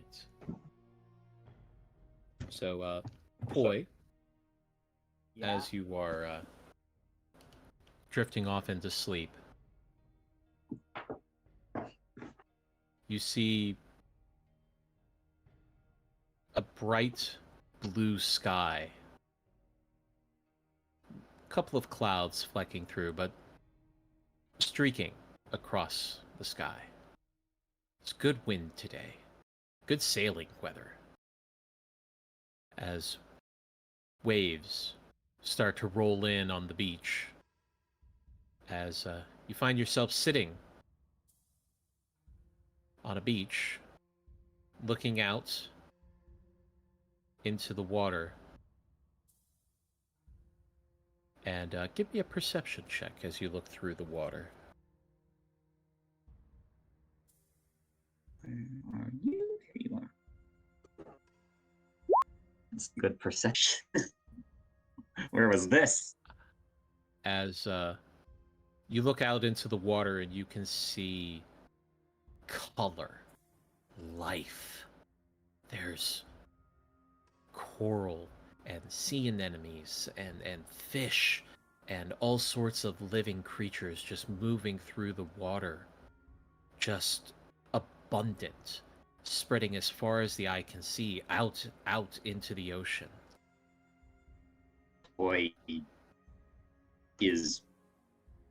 Poi's mouth is like a gate, and he runs towards the ocean. As you step into the ocean, the water is warm. It's so warm. And it smells like proper salt water, fresh, clean. It's so real.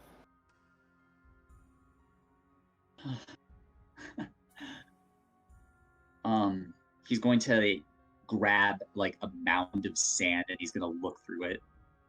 Like, how white is it? It's pristine. It's perfect. There's not a fleck of any black or dark colored sand. It's pure white.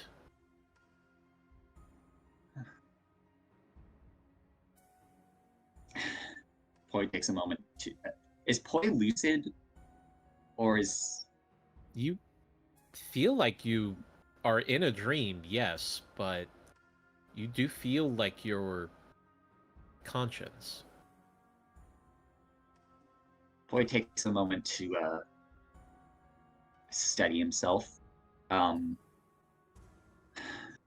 Has he ever had something like this? Like, Well, has Poi ever seen a Koa look this beautiful? Mm.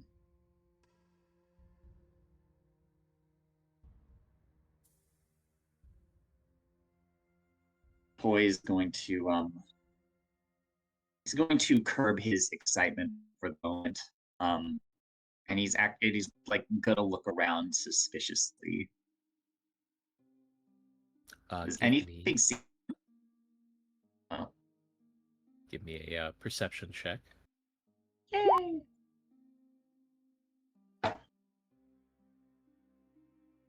As you turn your head and you look back and see several, there's palm trees and a couple of other leafy trees that are just at the edge of where the sand begins, where there's some grass and proper land that starts to spread into the island itself.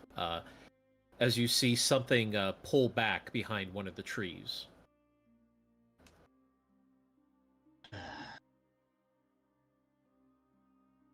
Poi reaches for...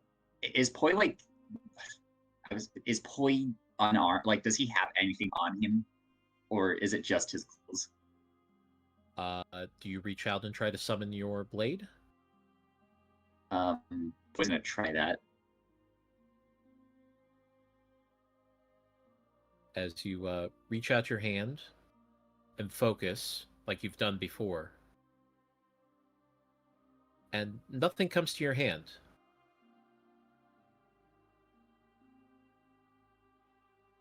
Okay, Poe's really uneasy now. But I guess. Hello?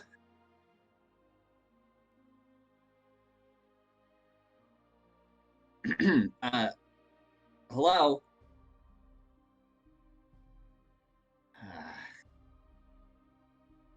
I'm sorry.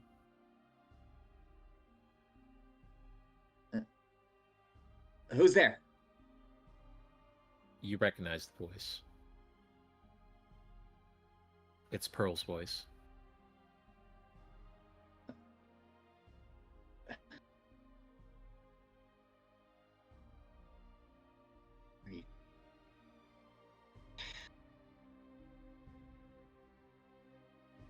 What are you doing here? As stepping out from the tree line, you see Pearl holding her clamshell transmuter stone in one hand. Please, please don't follow him.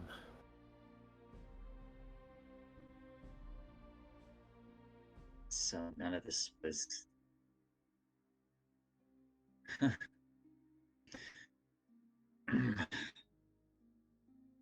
course I couldn't even dream of this on my own. Just cut with the vague crap. What do you want?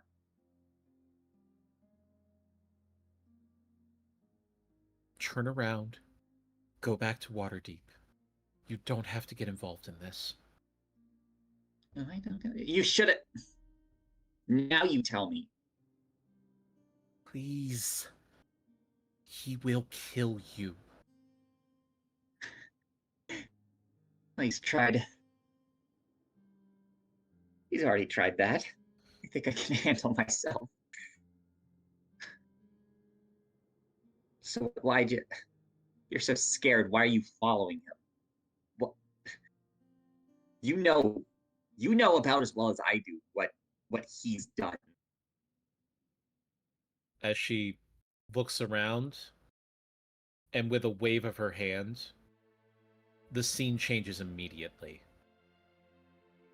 The sand is dirty. Things have been coming up onto shore. Disease, dead fish. Looking out into the water, the coral is dead. The fish are gone. Boy, not. Yeah, this is one of my... It's disturbingly familiar. I thought you might like it the way my mother talked about it. Read your...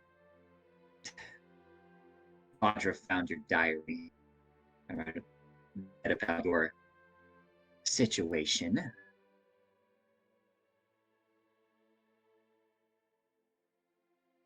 Listen, you know they're dead. No, they're not. Well, he said that he would protect them as long as I completed my mission, and I have. Oh, and are you daft enough to believe him? Seriously? Why would he lie to me? Why would he lie to me? Why would he do any of that? Do you know what he did to us?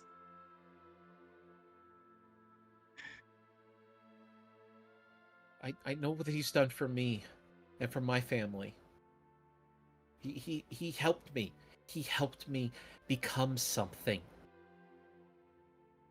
Help. Right. Well, you know what? He helped me. In fact, he was the greatest thing that ever happened to me. And look at me now.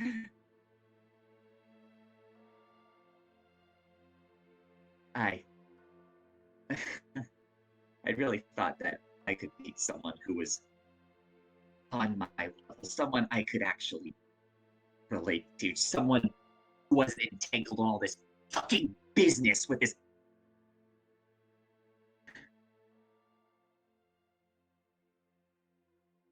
Of course, we all said we all try to validate what we do because he helped us.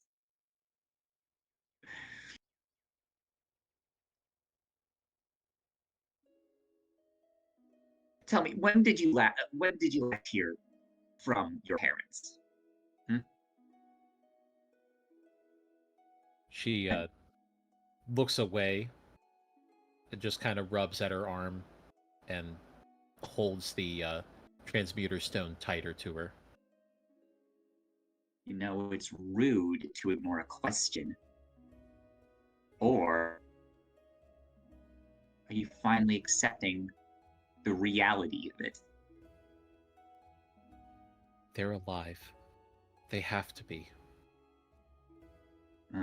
Yeah. They have to be, or it didn't mean anything. Oh, he's got you good, doesn't he? Listen, kid. I know well enough this feeling. And let me just tear the gauze off right for you. It was for nothing. Congratulations, you just accelerated whatever ploy Sunflare has. Something with it. And you were just a cog in his machine. And I see he didn't make the same mistakes he did with you, the same way he did me. You know what his mistake was?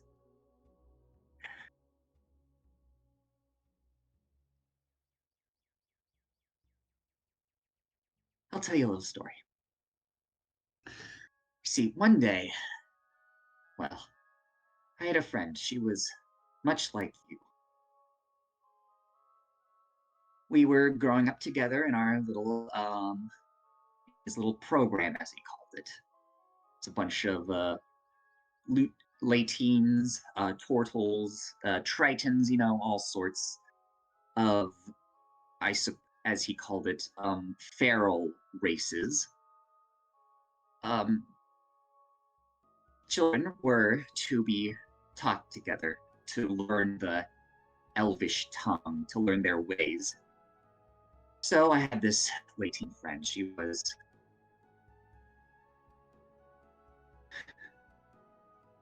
just arrived. She was the newbie. And, I guess she knew a little more than any of the rest of us did. She obviously wasn't able to speak it, but I soon. Anyways, we got along very well. And one day, she tells me about how a Koa isn't like what it used to. She told me that her mother and her mother's mother told her that a Koa used to be pristine, filled with coral, fish, life. This, what you showed me, what your mother told you. And she was angry. At the time, I couldn't understand why she was so angry, but she seemed hostile towards Sunflare, towards this whole program. I mean, to me, it was all there was. I do what was instructed of me. I get the high marks. I get praised. And she was my rival. She was a cute mind, much like the. Anyways, I guess eventually she had enough. She told me she was going to flee. I begged her not to. She knew what would happen. she told me of an Akoa I never got to learn about.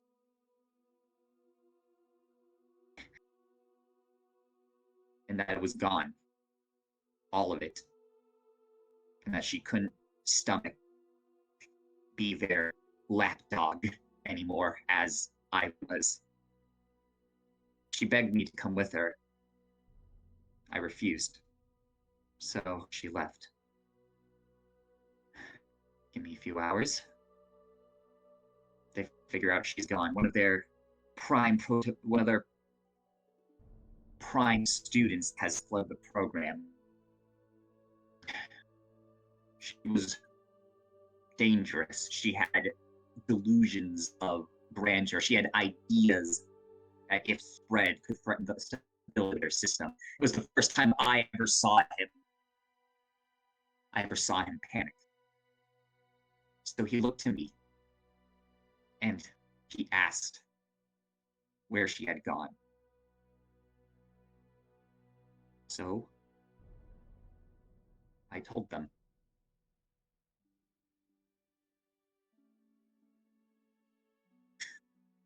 Give it a few days, no word. And then he congratulates me. He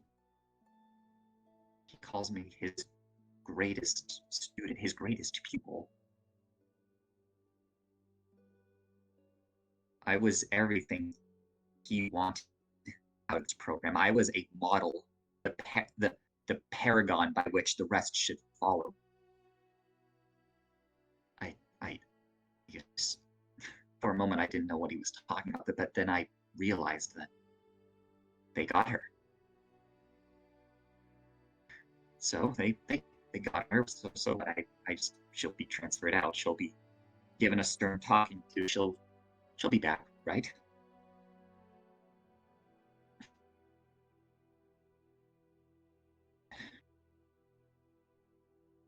His greatest mistake was giving me the truth.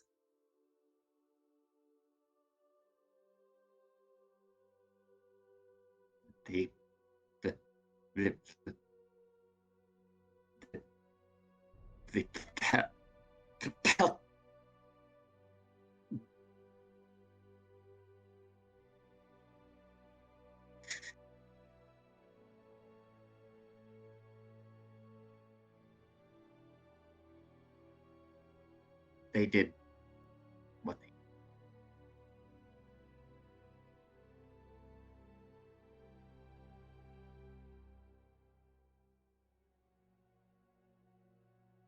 How did you?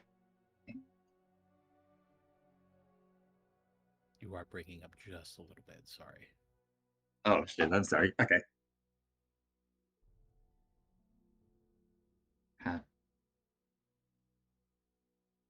How do you find it?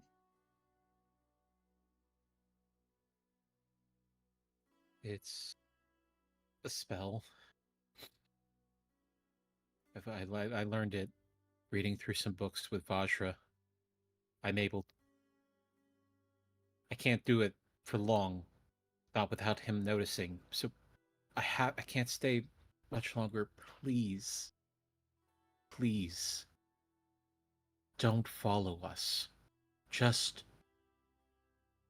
go. Us.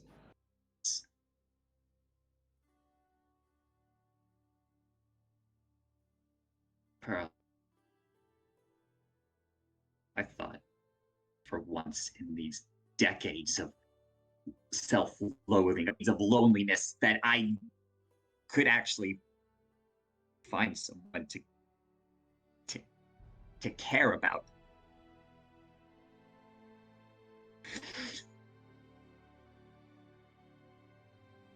I don't care what happens to him. If he killed him, this spire of agony, it goes away. But I've been haunted by the fact that I've been haunted by her for all of these years. And I have the opportunity to finally make it stop. So I will never, never back down. And if you get in my way, Pearl, I will kill you.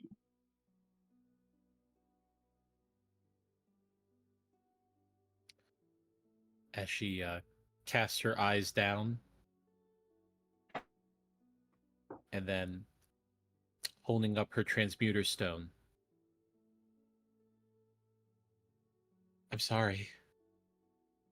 I really am.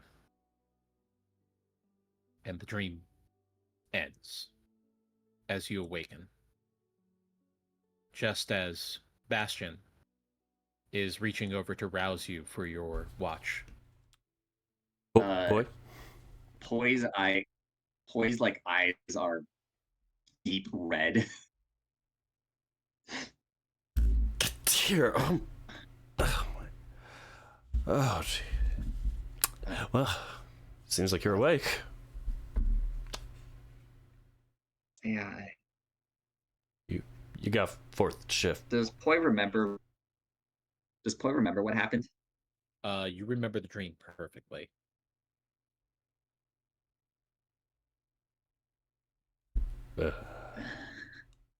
Right.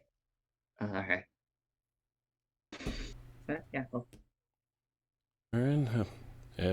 Yeah. Good luck out there. Watching and all. Okay. Good night.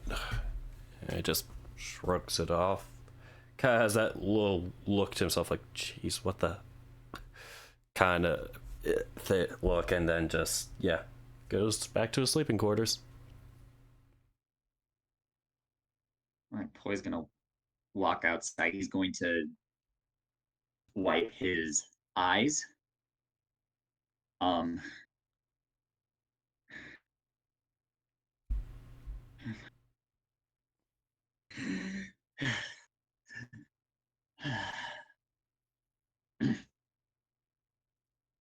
And he's gonna take his shot. As you begin your watch, the events that have unfolded still in your mind. We're going to go ahead and take our break there. Okay. Yeah, I'm gonna go get dinner.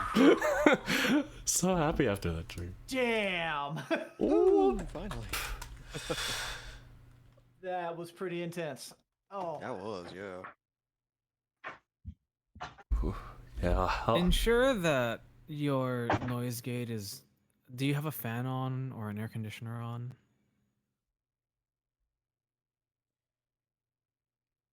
Cetus. See this? Oh, he may have stepped away. Okay, maybe he just Yeah. exploded. I see. Okay.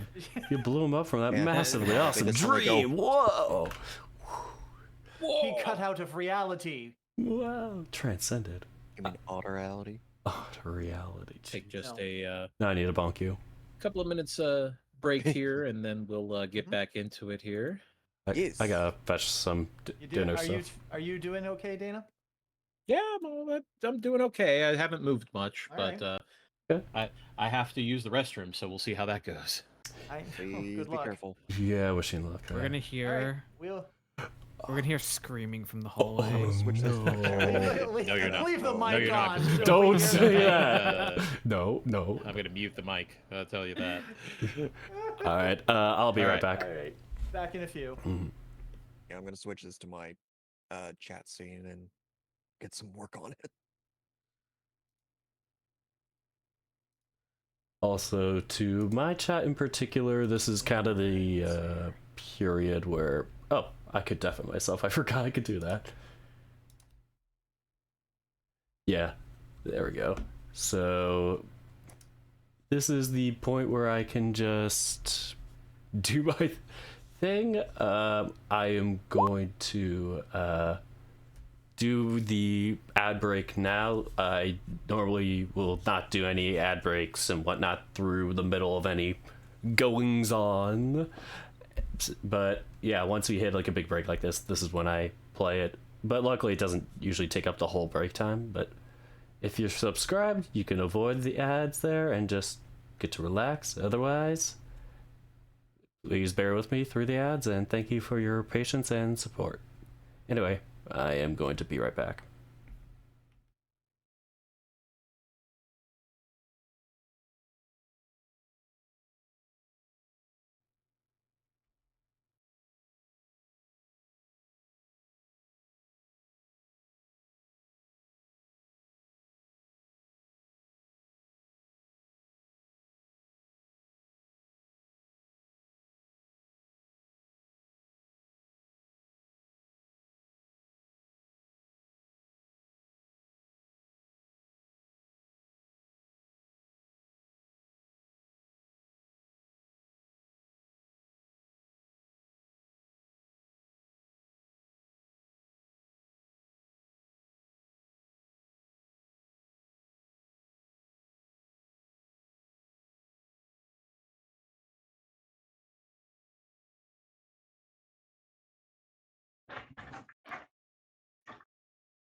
Is that a hiatus I'm hearing?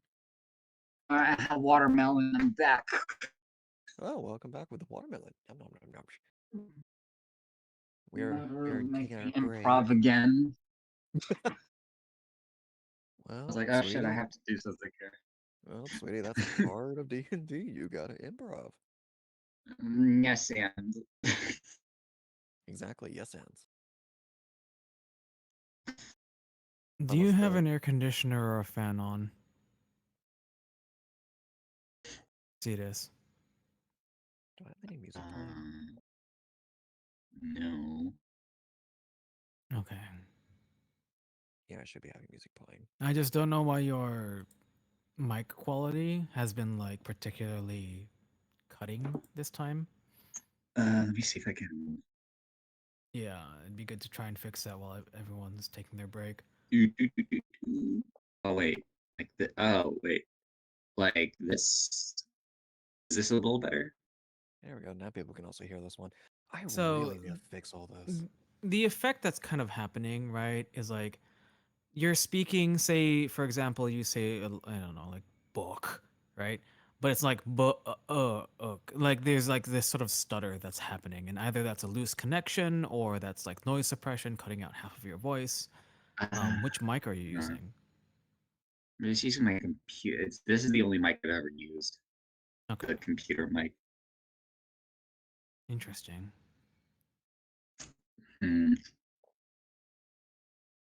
All right, I lowered the sensitivity a bit. That might help. But What else is on your Discord, like voice and video? Do you have like echo cancellation on? let me see. It should be on. I think echo cancellation's on. Noise suppression standard. Hmm.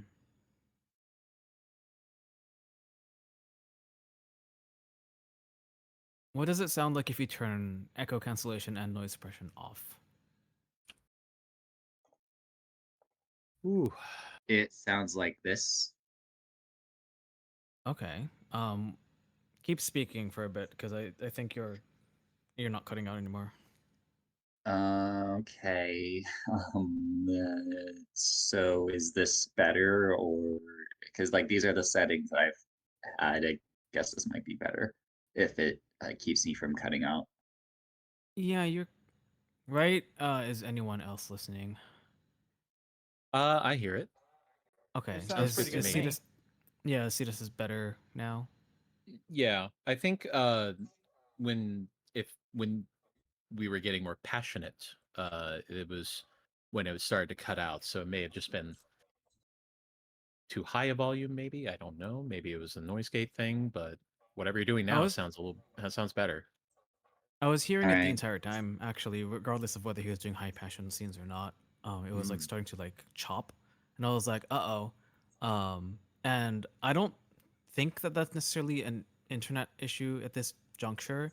So it was probably one of the like the mic issues. And right now he doesn't have echo cancellation and noise suppression on. So maybe, yeah, maybe there's some. I did notice post-processing some Proximity warbling. to the mic at all, maybe? Might be it. But if it's being addressed, then I trust that between the two experts of voice recording here, I feel that we can get this Yeah, hammered out. let's see. I should. I think it's good for probably now. Actually, okay. Yeah. Yeah. Oh darn. All right. Zoop.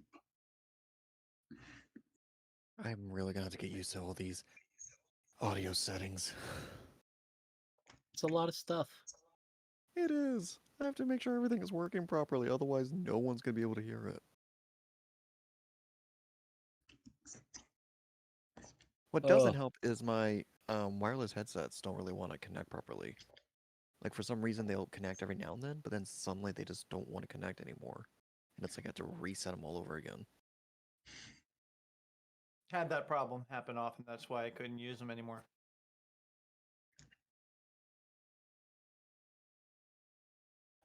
Yeah, so I'm just constantly just trying to test, make sure everything's working. Well, good.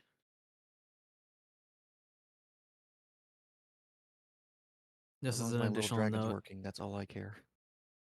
As an additional note, since you don't have noise suppression or echo cancellation on, make sure that your sensitivity is set appropriately so it only really turns the mic on whenever you're speaking. Because normally you speak a little bit louder than, say, like mouth sounds, right? Just bump it a tiny bit.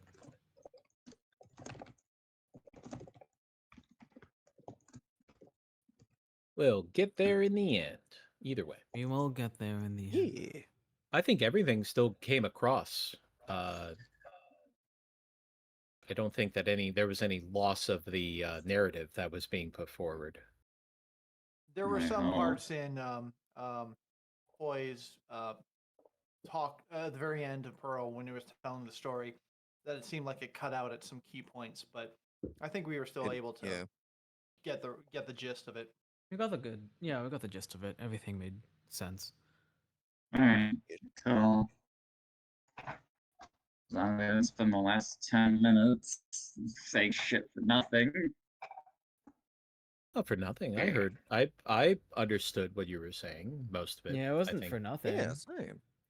And it's clear that it wasn't for nothing necessarily because the DM has to listen to you and respond to you, and because it got responded to, people you should know that people understood. Yay! It was communicated effectively. I should probably invest in a mic, though. I'm gonna be honest.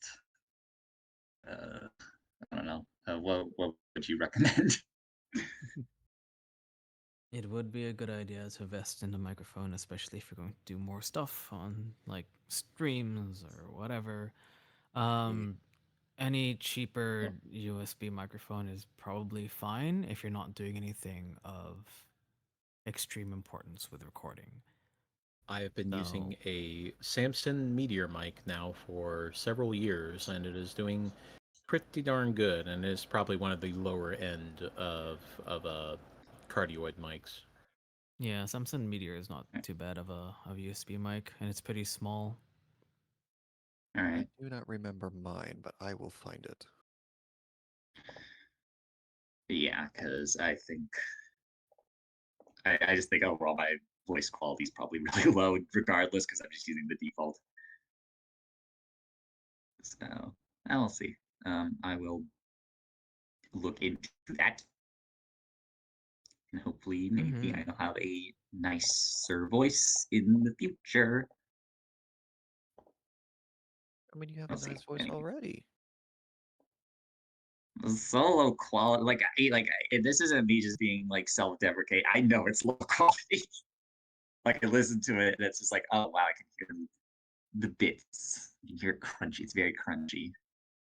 I think the things that I have done that the only two things that I have done for the mic is that I have the pop filter cover over top and a windscreen in front, and that's the only two things that I've done. I probably could benefit from going into the actual balancing and everything and messing with the details, but I haven't, and it seems to work fine. So that All right, might be worth it. I can Yeah, curse you with the sound of my laptop mic. Oh Oh man. yeah, that no. is what I sound like. That's absolutely what I sound. Yeah, I'm not finding mine, but I think it's because mine was more of a gift rather than Amazon. So Oh that's god, probably why yeah. I'm not seeing I'm anything. just. That's how I'm sounding like. Oh god, I better get one soon. USB speaker condenser microphone. Does it come with a? I don't remember the name of it. I'll ask later. I'll ask later.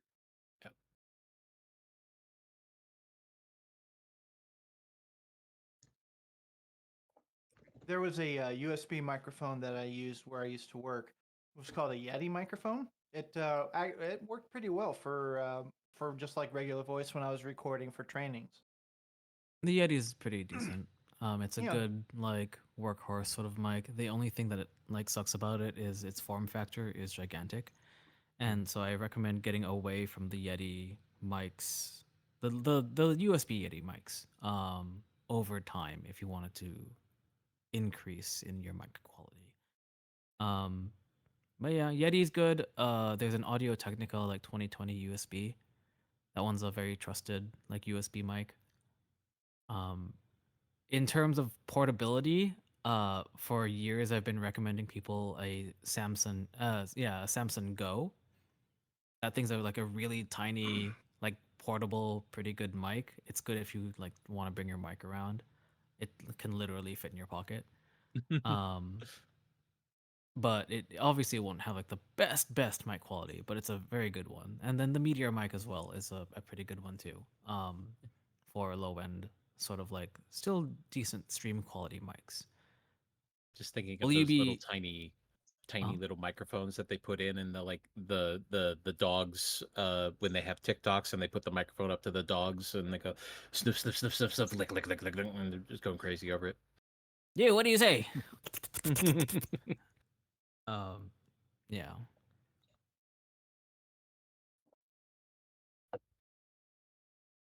Any of those will Oh. work. All right. Looks around. Okay. I'll But how's probably. everybody doing? Uh, I'm good. What about you? I need to get something done. Didn't you 'Cause say you I- started It's- with watermelon? Oh yeah, I did get watermelon. I need to order microphone sometime. I'll have to do some research. I'm coughing Yeah, up do a some storm research. myself. I had no. I had some apple slice. So I decided to have a little snack. I had some apple slices with a little peanut butter on top. And you know how when you eat like a fruit and just even a smidgen of the juice goes down the wrong pipe and it just sits there and it burns in your throat for what feels like a millennia? That's what's happening right now. So I've been muting myself left and right while I'm in coughing fits, but Oh, well, I'm sorry.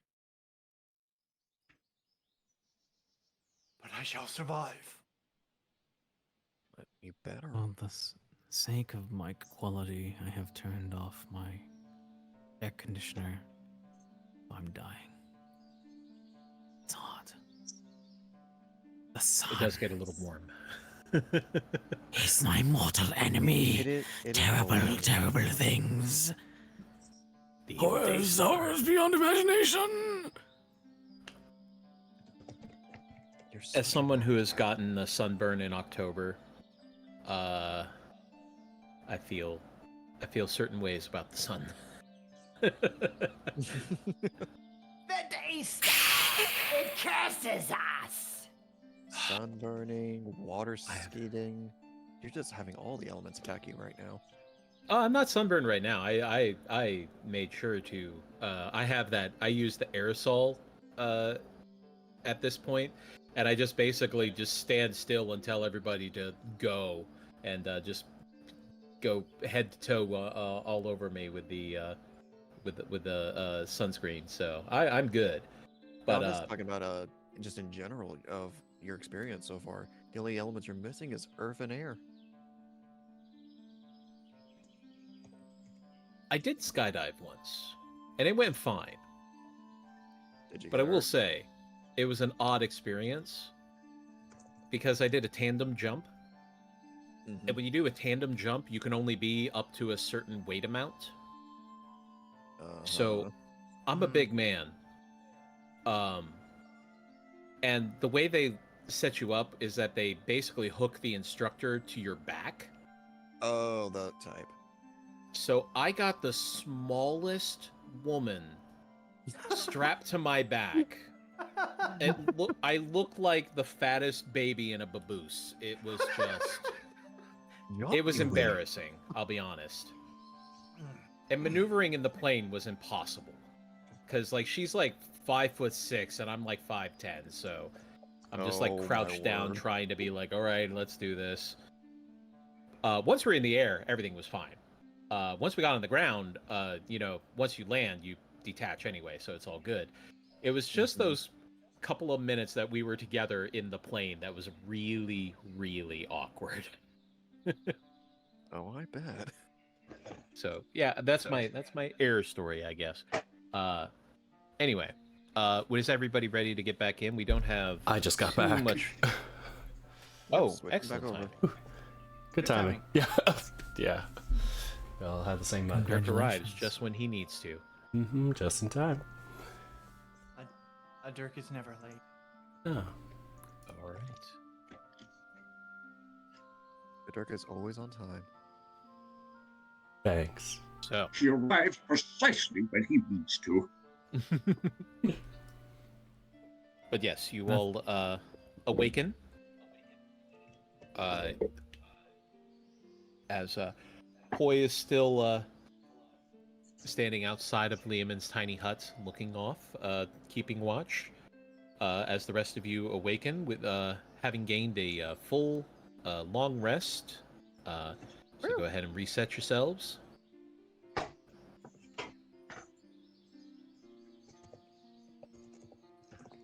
What I was just gonna do is cat stretches and yawns. As the hut shatters. It shatters. It definitely shatters. It shatters and flies upwards. Dramatically. In that order? Shards of... Yeah. Just... Psh. His fur just bristles up. Just, jeez. Some birds above. I'm like, oh, holy crap! And just like... Just a scattering of crows Holy and crap! starlings. Did you see that, Janice? Actually, no, because of bee speech, I would say, yeah, that's probably about what they hear. Yeah. Yo, can you Cam just warn like a guy next winces and time? like... What the hell? Who is Yao? What are you talking about, Arai? It's nothing. What the hell was that way? All right, everyone. It is how my spell dispels. Alright. You have not seen it. I have been using this for the horses for the past 2 months. Ah. Still weird. I feel like Wei has like an eye twitch at the moment. You got a weird tent. That's weird. Your tent is weird. Just like master of the mystic arts. Wow, this shit is weird. Whoa, guys. That's a canon check. That's a funny thing you got there. Like darn weird. Should we just go ahead and just get going then? Yep. Everyone pack up and mount up. Let's get going. Alright, we'll go check his horse and mount up. Second verse, same as the first. All right. Everybody, Boppity go clop. ahead and give me except for Wei and Cam, I will need animal handling checks. Oh no. I'm sweating. 17, I'm fine. 7. Well, I was gonna say, it's a little bit late, but I was gonna say, I saw Bastion struggle last time. Can I have cast guidance on? He You was know, just. I'll allow it because that just like- makes sense. That makes Okay, There- please there- roll a there is that- d4. Thank you. there is that thing of like Wei is like looking down at Bastion just about to get on the horse, and there's that slow motion. Yeah. And then he casts You guidance. just stumble. Spirits guide you. He's like doing that, like, you know, in Cold Little Lamb, where it's like you see the little lamb just like angrily walk, or like kind of that like hands up angry walk. Like he's got that determined walk. I am going to mount this horse. God damn it! If this is the last thing I do. It's a bit rough, but you are able to mount up, much to the horse's chagrin, I suppose. It goes well enough. You two understand each other. I think that's the best that one could expect in this scenario.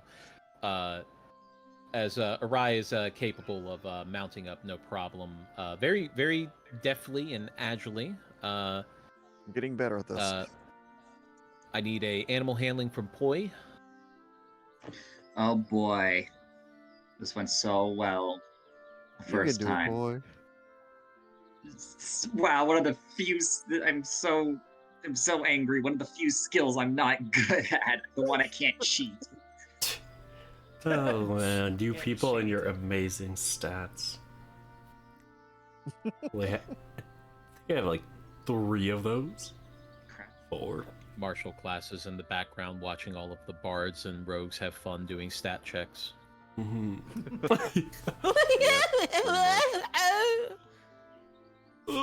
Watch it through the window. Animal handling. The hands Of against course. the window pane, just like looking in.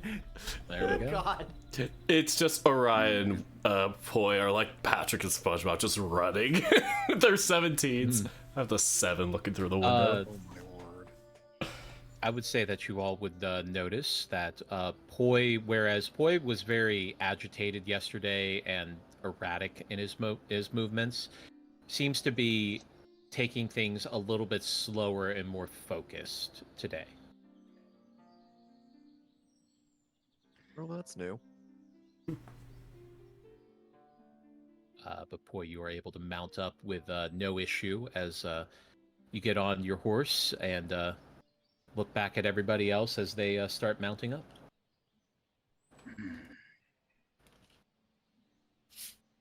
Master Wei, if you would. Let us move apace. Lead the way.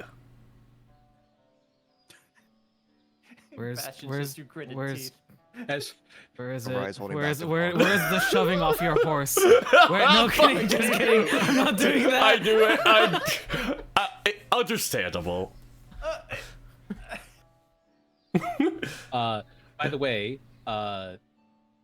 Bastion, Yes. do make sure to look over your Path of the Beast abilities. You have some mobility options that you'll need to select for each day as they arrive. In this case, we're actually going to say I did some rolling while we were while you all were discussing, and no encounters on your way to the Misty Forest. Nosh. I thought you would run into an ogre at the least, but the dice be kind this day, as you are Every time. able to make your path day in, day out. 4 days travel to the edge of the Misty Forest.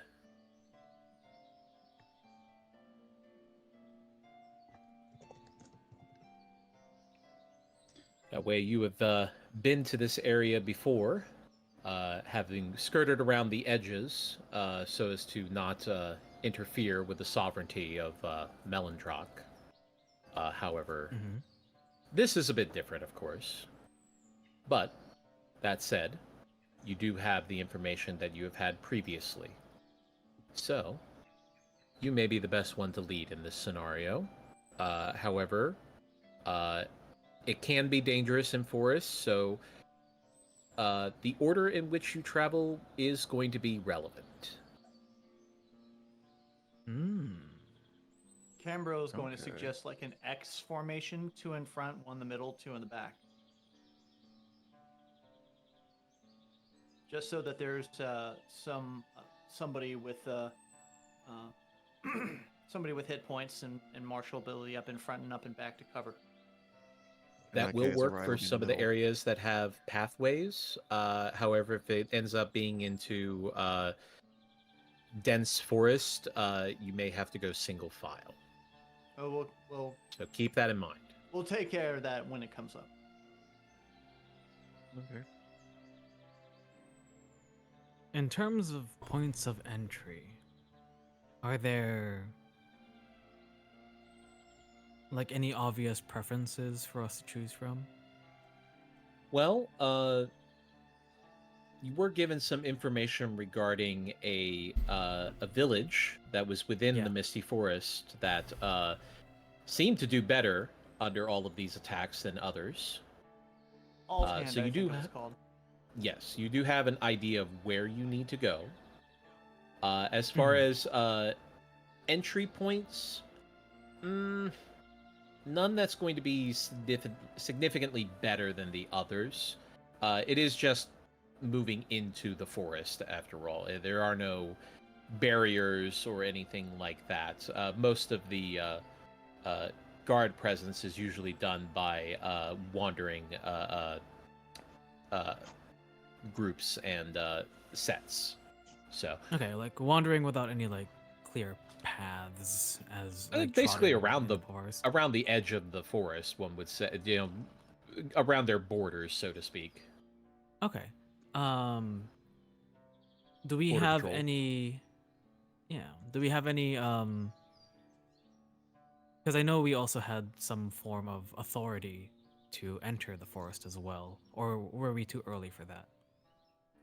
Cam was given a seal. If Just a you seal? were given a Okay. seal, this is going to smooth things over. However, depending on who you interact with and who you speak with, may or may not be aligned with the prince. So that is a concern. All right. Just making sure our ducks are all in a row. As best as they can be, I would say, is Yeah. probably the only assessment I could give you, because you did leave in a hurry before everything could be finalized. All right. If we're doing the X formation, for the most part, how tall are the trees? Can Way still fly a little bit? You can, however, going too much higher than, say, probably about 30 feet is where it starts to get really dense branches, a little bit harder to maneuver through. Okay. The canopy itself extends all the way up, maybe in some cases as high as 100 feet, but the average trees in this area seem to be fairly old, a couple of centuries, but they have broken down and regrown, obviously, throughout the centuries. It's not just a bunch of old woods or anything like that. Okay. That's a good option, I think, just to not alert anybody. Wei will elect to walk. He elects to walk in the center if possible, so that he can tell people where to go, but also is not like the most vulnerable, in terms of individuals for the front. So the bard is the creamy center. Got it. Creamy center. Bard's got a bard. Yeah, that's just how it Bard's is. got a bard. Who's leading the front and who's leading in the back? I'll be in the front. Way in the front. Okay. I'll take the back this time. Bastion. Wait, left or right side then? I don't know, left. What do you want to be, in the front or in the back? Oh, forgot because it's the X of. I was thinking of a diamond shape. Front. Okay. And Arai will be in the back with Cam. You know, gotta balance out the HP. Okay. That's actually probably a good balance for you all. Okay. As you take your position and begin to move into the forest, keeping an eye out for any of the roving border patrol and guards of Melondrock that you may see.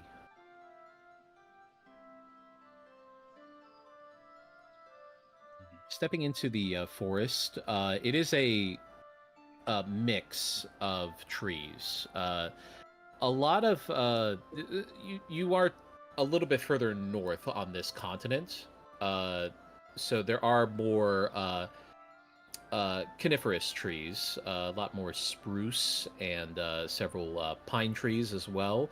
However, there are a mix of oaks and birches and other what one would call a common set of trees.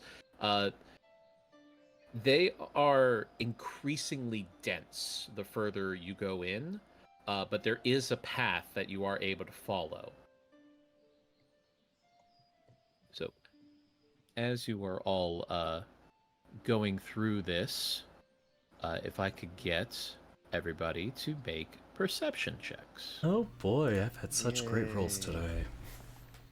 Hey, you never know.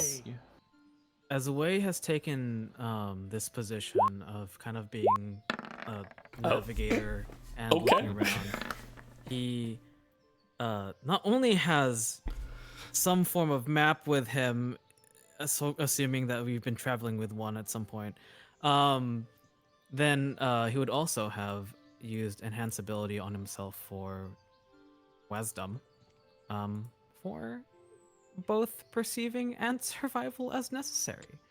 Excellent. So he shall now perceive. He took an enhancement. He did. Performance enhancement. That's okay. I don't love judge. the spell. It's a good spell. A great spell. All right. And Poi? What did I need to roll? Oh yeah, Perception.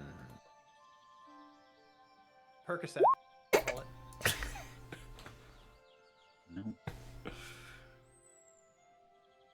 No.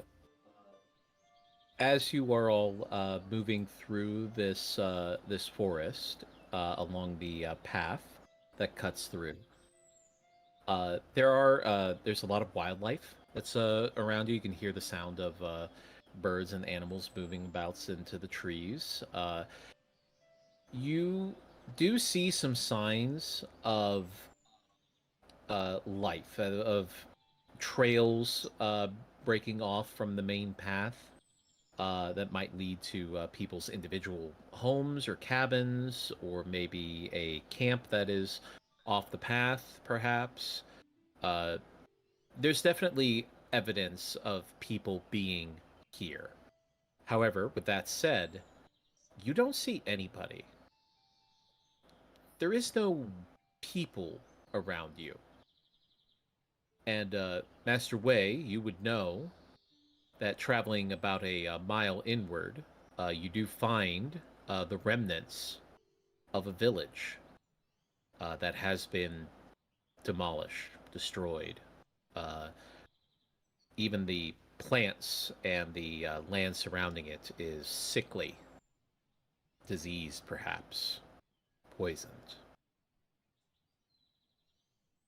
This was the village that you had seen previously with your clairvoyance.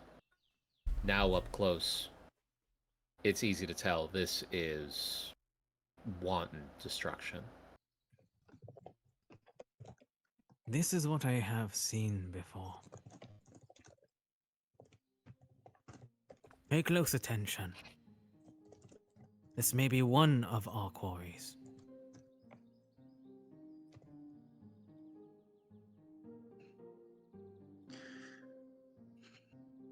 Is there any sign of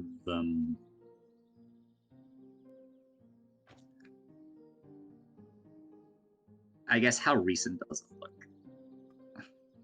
This is several weeks to months old at this point. It has been destroyed a while ago.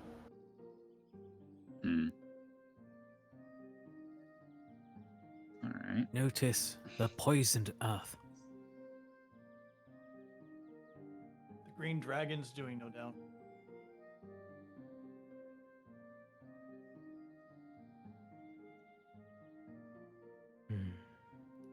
Indeed.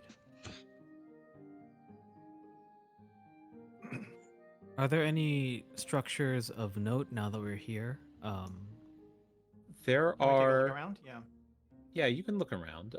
Looking about, there are a couple of buildings that are on the.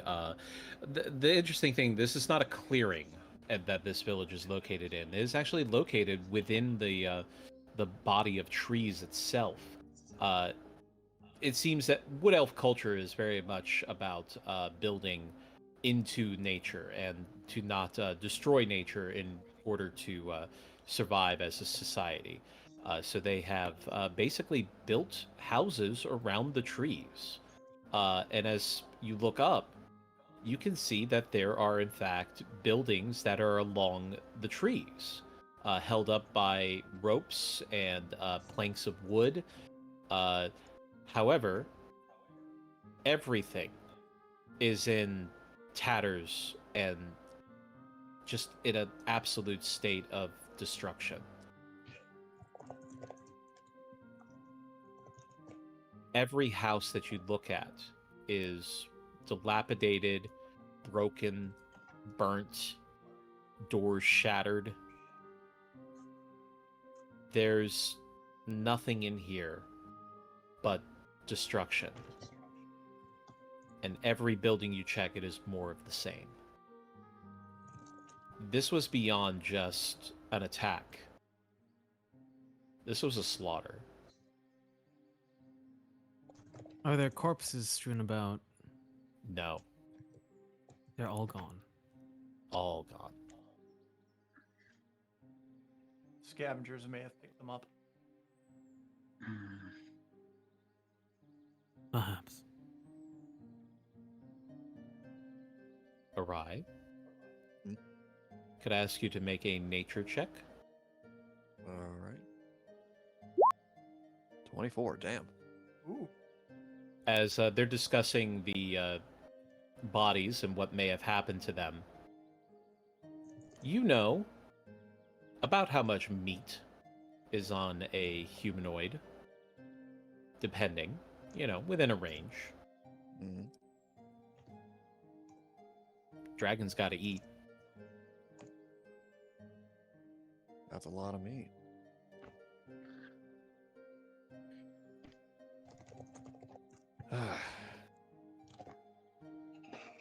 So, we're gonna we'll have to probably find where they probably took them all then. So we're dealing with the dragon? Well, it looks like the sightings of pretty much a dragon attack, or pretty much a slaughter. And But the fact that we're finding no bodies could also mean they use that as their food source for the dragon. are there any reports of a dragon attack? Like how old is this?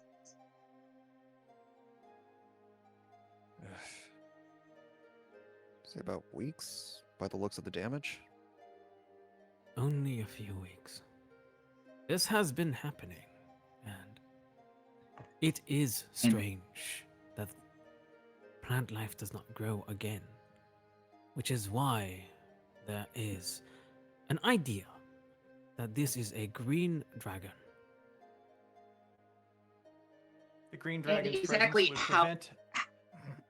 And exactly how discreet is a green dragon enough to, well, slaughter a community without having come to the attention of any of Waterdeep, from what I can tell.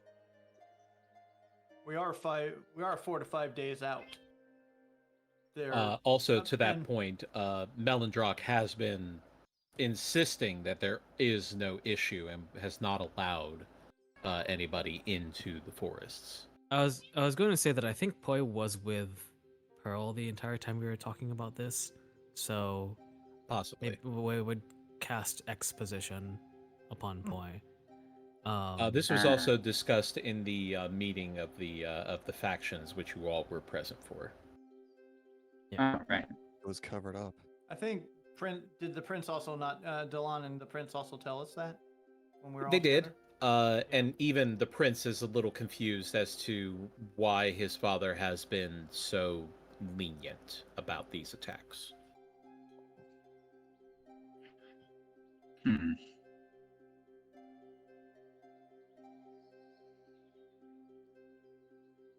Well, I don't think we're going to find anything of importance here.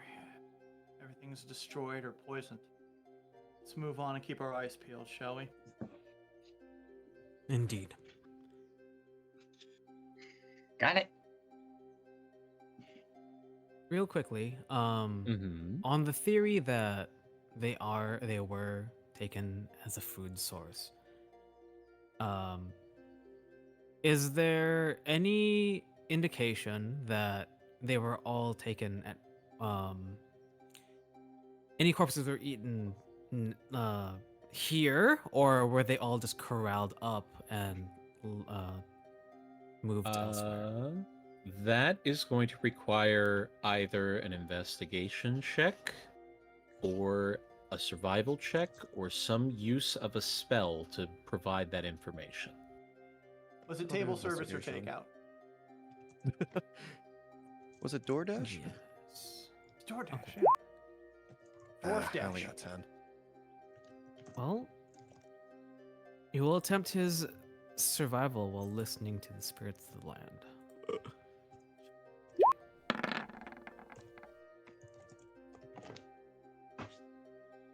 18. Okay. Anybody else? Investigation. Yeah. I'll study. Or survival. Or spell. Some of you might actually have a decent. Some of you actually might have proficiency in survival, I believe.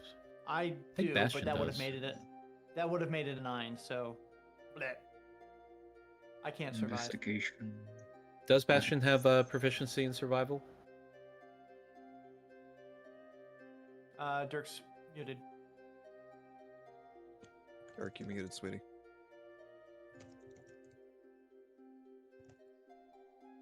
Calling Dr. Panda. Dr. Panda.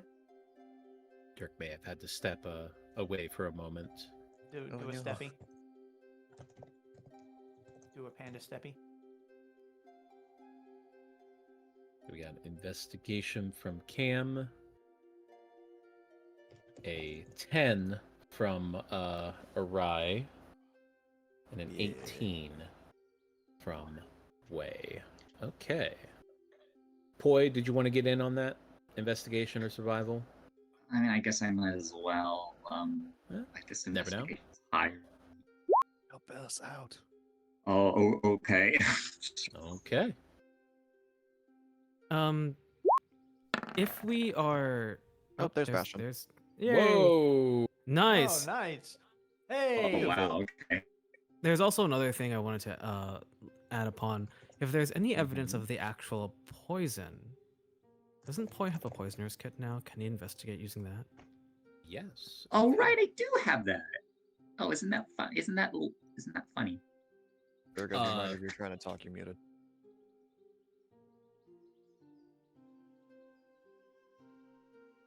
Okay. Am I unmuted now? Yes. Oh, thank Fine. God. The button got stuck. Always check. I kept hitting the Got button. The stuck. button didn't do the thing. Yeah, I was saying like I wanted to, do the survival. Yeah. Good, as long as we are here now. Yep, I am here now. All right, so as Wei looks around, just trying to get a feel of how everything went down, despite the time that has passed. There's still evidence here. There's still the natural flow of everything that occurred here. As you can see, things being trampled, the footsteps that have been put into the mud, that caked over into dirt, and it's really apparent that the ones who came in here, there was first the blast of poison that came from the dragon, and then ground troops. As Poi, you look around and start seeing evidence of what looked like a lot of medium and heavy armor, lots of heavy boots. You would recognize also that they are not large feet or large heavy steps or anything like that. In fact, they do have a bit of a heel, which is indicative of a elven style, which you would know. All right. Are they pointed in any particular direction? They came in from further north. However, as soon as they entered the village, they spread out in all directions. This was a full-on assault. After the dragon already burned everyone to a crisp. Not burned. As Poisoned. Bastion. Oh. What did I see? Looking about, you see all of the stuff that is on the ground.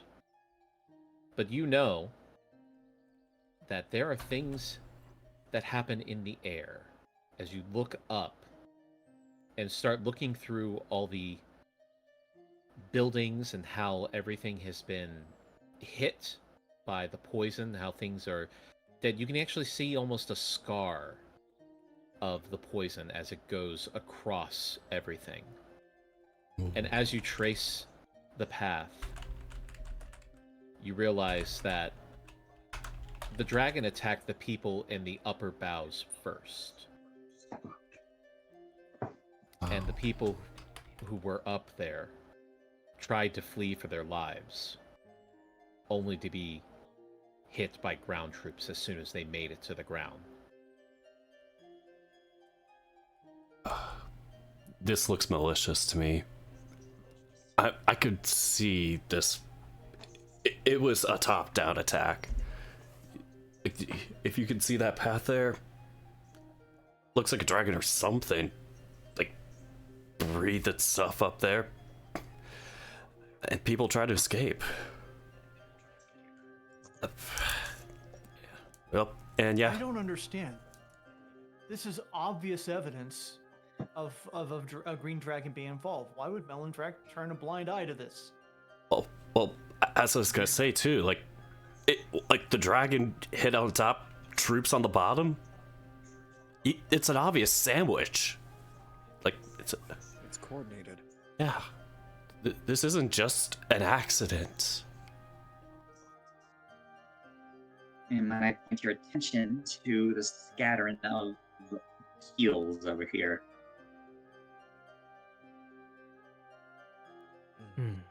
Heels? Yeah.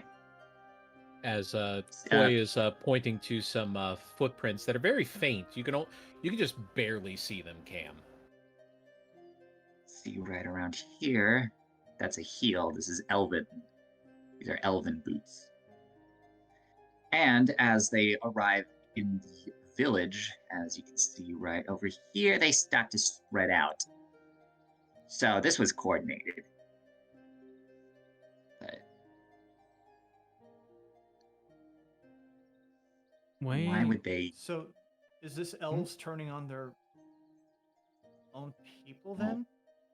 Some of My them with question the is, cult? why would they just sick a dragon on them and then feel need to, well, disperse like this? Did they want them annihilated, or did they want them?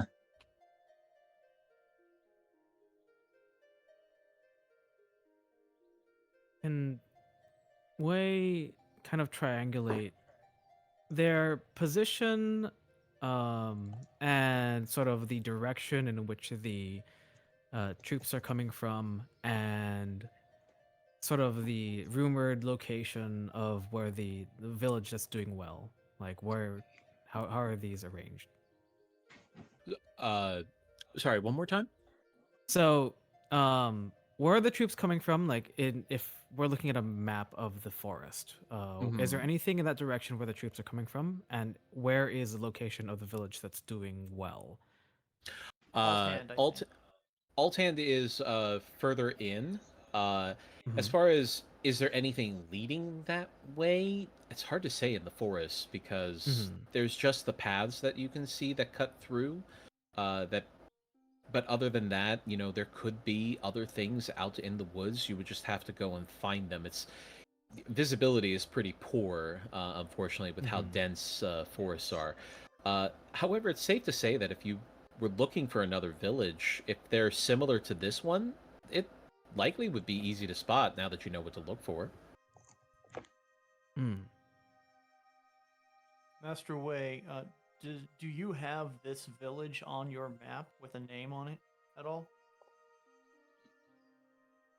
That's a good question. Do I have this village on the map with a name on it? No map, no. Okay. You've been given a general idea of where it is located. Now, Delon, being a member of the Emerald Enclave, is able to give you very good directions. Ultimately, it's going to be up to your ability to do tracking in the forest, basically. It depends on your survival rolls. Wow. Okay. Yeah, because I assume that Wei was able to get like a perimeter from his downtime mostly, but he wasn't able to like really go in, so he just kind of like marked where this was in relation, and then anything else that he's heard, but the actual innards of this forest region are like kind of still a mystery. This village was only about a mile from the border of the forest. So you were able to see just into it at the very edge of your clairvoyance. So this is the first time you've actually got up close and personal with it. As far as where Althand is, as they described it, more than a day's travel into the forest. So it will take some time for you to get there, but you have a general idea of where it is. Okay. So we can kind of like mark on the map where we've encountered this particular village with all that information that's been. You don't have a map, and you would need a thought... map maker's kit in order to do so. I thought Wei had a map. I'm sorry.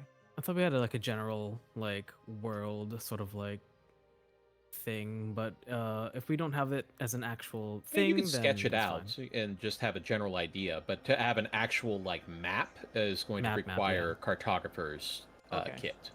Yeah. So okay. Like I'm okay with like a general sketch idea, but it's mostly just like, hey, we know that there's from so many days travel, you know, walking from here to here and all that, and general like description of like the area. But yeah, getting into an actual map, no, that's a cartographer's kit. Okay, then yeah, because we would have like the pens and stuff to be able to do like sketches and things, but that's all he's got. Yeah. Okay. Wei shakes his head. I do not know much about the names of these villages. Only where we must go, but we must be using our own intuition to navigate. This forest is a mystery, and we had not time to acquire information from Delan or anyone else.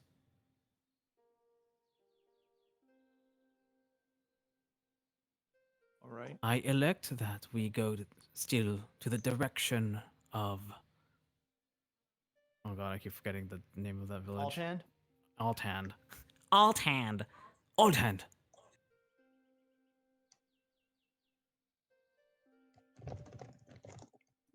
All This right. attack was weeks old.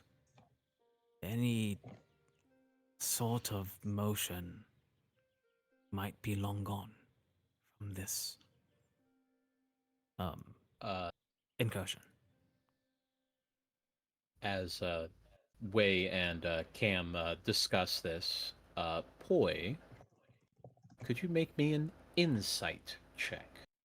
No. Okay, well, all right.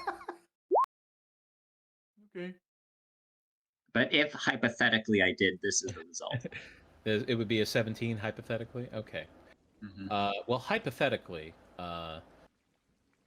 as Poi is looking about, still taking in all of the details regarding the elven, for all intents and purposes, an army that moved into this village and attacked the sovereign people that lived here. And it does beg the question, why would the elves attack their own? And then you think about it, maybe they weren't their own. What happens to people who resist the Eldrath Veluthra?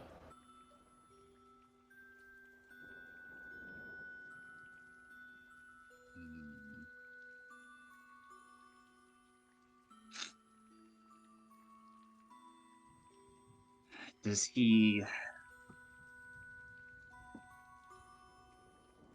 Are any of, like, the buildings still intact enough for him to get an idea of who might have inhabited it? Based on just the fact that where you're located, with how these buildings are made, what materials they're made of, how they're integrated into the woods, there's basically two main types of elves. There are the high elves, the ones who are more of a high society type, very arcane, more connected to the weave, more of the civilized side of things. And then there's the wood elves, who are more attuned to nature, closer to the Fae, even. This is a wood elf settlement. Well... What if... they weren't their own? Poi casts whatever you just said. As you go through the explanation.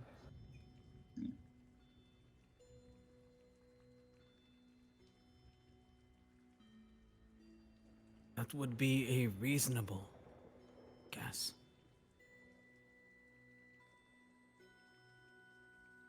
Would also make a question if they're going against each other rather than the Veluthra just posing an even bigger threat.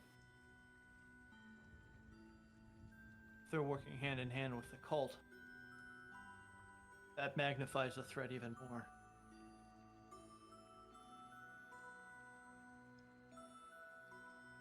I think we should head to Altan to speed. We must move while there is still daylight. And you do note, with the thick canopy of the forest, that even the daylight is kind of diffused. There's a certain shade that goes throughout the forest.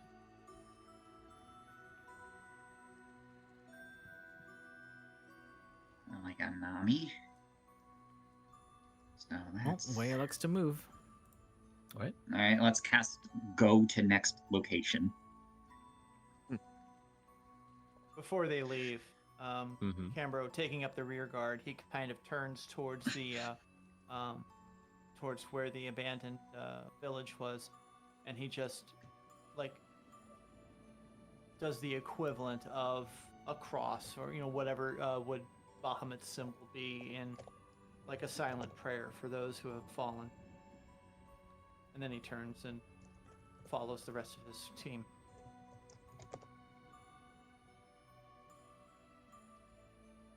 As you all travel further into the forest. Traveling through the path is fairly worn through. It seems that this was the main path that passed by that village and likely spreads through the forest itself to allow for people to pass through if they have permission. As you are making your way, if I could have Poi and Bastion both give me perception checks. Yay! Perception! Let's see. Wait, oh, wow.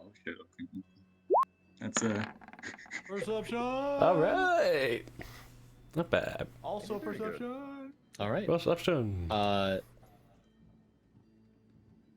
You both see what looks like a snare trap that is laid out into the path here, off to the side of the path.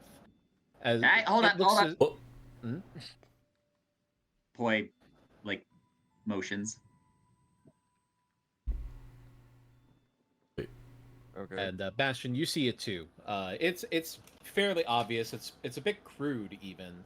It would probably fool an animal, but not a person. Yeah. We're not animals. But they are hunting it. We're on animals. Does it look Looks at recent, I guess? everyone. Can I examine? Can I see how recent it is? Like maybe how much leaf litter covers the trap? It looks like it's been there for maybe a day or two. If you had to guess, it may have been set up by somebody who was trying to do some hunting. This is a very primitive hunting trap, though, so I wouldn't expect a high elf to use it. So nothing too malicious. Well, we just saw entire. Well, if our hypothesis is correct that the Eldrath attacked a village of forest elves, this seems to me like a forest elf trap. I'm not sure if anyone wants to give me a second opinion on that, but clearly I don't think it's gonna fool any of us strapping adventurers. But deer. Find it. Is there any evidence left behind of who might have left it or what direction they came from?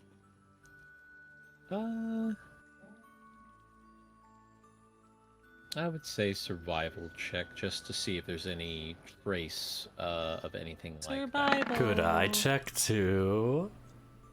Sure. I survived. It would be straight for me. Survival, expertise. Wait. Alright, just a straight shot. Hey! I could do it too! I survive hard. As guided by the spirits, Master Wei, as you look over this trap and see how it was made and where it was placed, you can piece things together.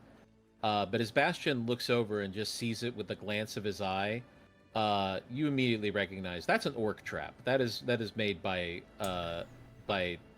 orc tribesmen, most likely. Yep, gotta be orc. Orcs? How do you know?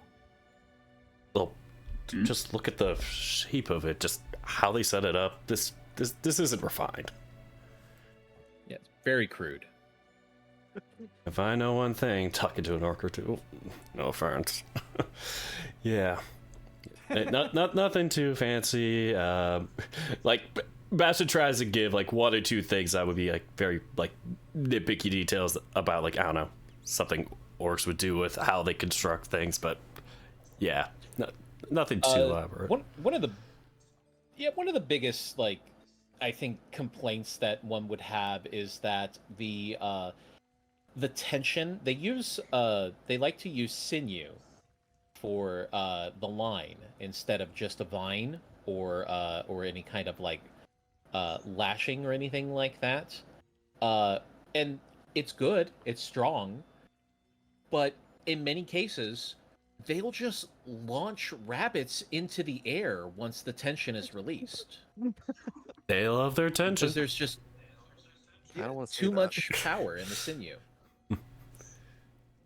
Yeah, this is sinew. I don't think we need sinew for an animal trap. I'm just fascinated that Bastion knows so much about this. Like Well, what do you want to do with it? Since you are a resident orc expert, yes. Do you surmise that this person has been living in this forest for a long time? I mean, I could see. I don't know. I would say Bash should make a history check with advantage. That would be. Come on, add your 20. Come on, add your 20. 1 and 2. That would be honestly a passion thing. I mean, you think about it, and it's probably not one person. There's a lot of orc tribes that actually do move through the areas of the forests.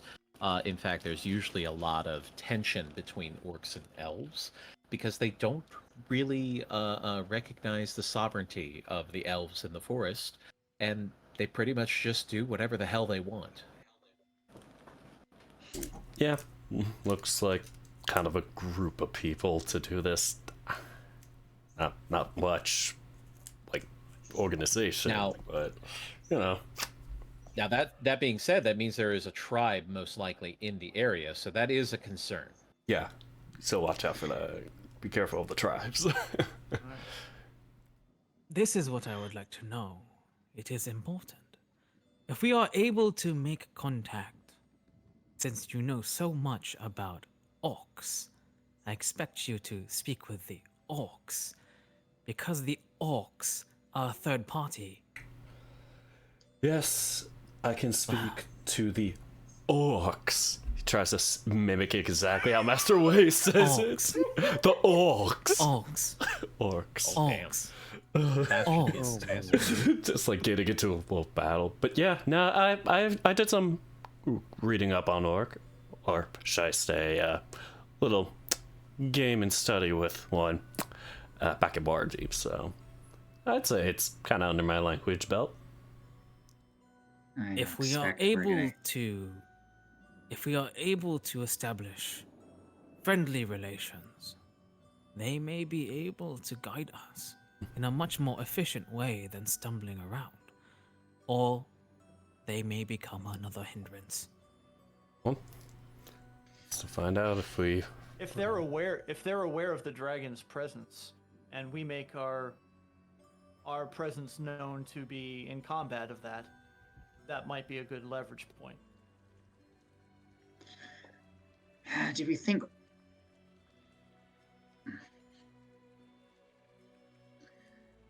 Well, I don't expect we'll enter this engagement without bashing a few heads in, but if it gets us to our goal, then I suppose I can't veto it. I suggest we just keep our eyes open for it for now. Indeed. Don't go looking for trouble, but be prepared if it comes to us. Yeah, we'll have no problem with that. Alright, listen, it's a crudely made trap. Let's go. well, we know It's nice arts and crafts project, but I think we have more pressing matters to attend to. Alright, let's go! Yeah! Yaws his horse. Animal. No. No! Just like I Bastion's just like to ready to imagine the boy strangle was just thing. on the ground going, yeah, and just running ahead. Yeah. I think that's much better. Damn you, Does the Monty Python Yeah. just grabs two coconuts and starts bashing them together? Got coconuts, yeah. I actually did that in Morea. It's surprisingly, it is surprisingly convincing. Oh. Also, coconut is Really? so good. Oh. It works, yeah. Absolutely. Agreed. I love coconut. Good to I know. love coconut. Well, let's move forward. All right. Onward. Onward we go. I push forward on the joystick. Hold on, W. As you start moving into the further into the forest, light is starting to fade at this point. However, it is not late in the day. It's more so that issue with the canopy kind of diffusing the light as it comes in. So it does make it a little bit more shaded and shadowy as you get closer to the end of the day. And hours have probably passed, so enhanceability probably went away at this point, Yes. right? I would say so, So instead, as light goes down, Whoa, pretty. wouldn't believe your eyes. These 4 fireflies. yeah. Dancing lights, see the sights with your dancing lights. Da, da, da, da. As things start to narrow down a little bit on the path, as you trying to keep in line with the directions that Delon gave you. He did specify that you would be off the path on your way to Outhand, but that you would come into another area that also has a larger traveling path. But in the meantime, you are no longer able to travel in your current formation, and will need to travel single file. Who's gonna go What first? is your marching order? Is there Whoever has anybody the who best would like to perception. volunteer to take the first Who has the spot? best perception? I probably have +4. Probably Hello. me and There's- Boy and Cam. Oh. Now, I would say that perception is important, but for the first position may not be the most important. Would you say some And what constitution? would the most? I mean, if you're in the, let's just say that if you're the first person in the line, if you see something, great. If you don't, you're the first one who takes the hit. Yep. I wonder who should take the front. Plate armor. Okay. If you're. I think Canberra will clank his way up to the front. Be my guest. Either you or Bastion, I would say, because I think Bastion has some affinity because of his Path of the Beast. Yeah, just he general HP. Oh. He has more HP. He has some abilities that may be beneficial in this. So I would actually okay. suggest that Bastion would lead. That would Fine. probably be more Clank, beneficial. clank. Go you to the back. guys. Fine. Hey, covering the rear is just as important. Yeah. That's A right. protection sandwich. Very good part of your breakfast. Metal rear covering. Way also elects to float upward. He still wants to be in the middle, but floats upward on his sword 10 feet. So he Okay. could maybe peer out as well. If that's the case, then the best lining would be Bastion, Wei, Poi, Arai, and then Cambro. For me. Hopefully wants to be in the middle. That's fine. Oh, yeah. Wei want to be in the middle? Then, sorry. Bastion, Poi, Wei, Arai, Cambro. Okay, sounds good. Alright. I needed to look into the affinities a little more. Yeah, because of your Path of the Beast, like you have Oh, the like mobility danger as well as a couple of sense. other danger sense all and that. a couple of other things as well. There we go. Yep. Oh, and dark vision. And Come on. I would even note that all of you, as Bastion takes point, there's a bit of a shift in his demeanor, Whereas Bastion is usually kind of laid back and almost disinterested in the happenings of politics and all of the the highbrow things that you end up dealing with. Here in the woods, in the forest, his ears are perked up, his eyes are bright.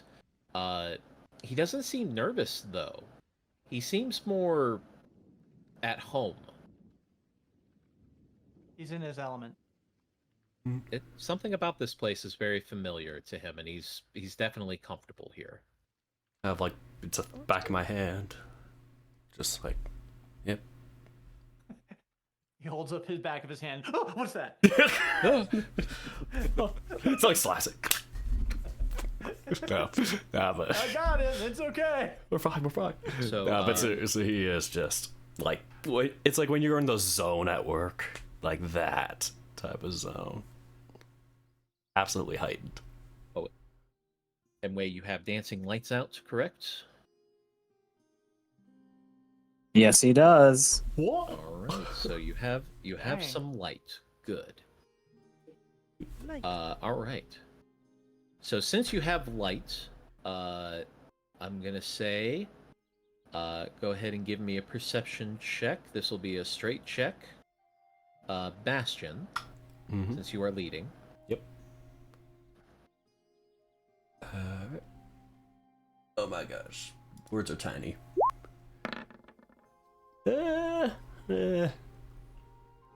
Even with the dancing lights, it is so dark out here. There's just no, like, this is the middle of, nature. There's no light sources here other than the moon and the stars. So with the dancing lights out, they're good and they help, but it almost like the darkness of the forest kind of sucks up that light almost. It's a little disconcerting. Dana, Yes. does my devil sight assist? Wait, my what? perception Here? Shit. What about dark vision? I forgot about that. Does dark vision? You do have dark vision. Will that affect any And advantage? dark. Only if there was no light. Damn. Yeah, you don't get it. You don't get advantage from having dark vision in bright light.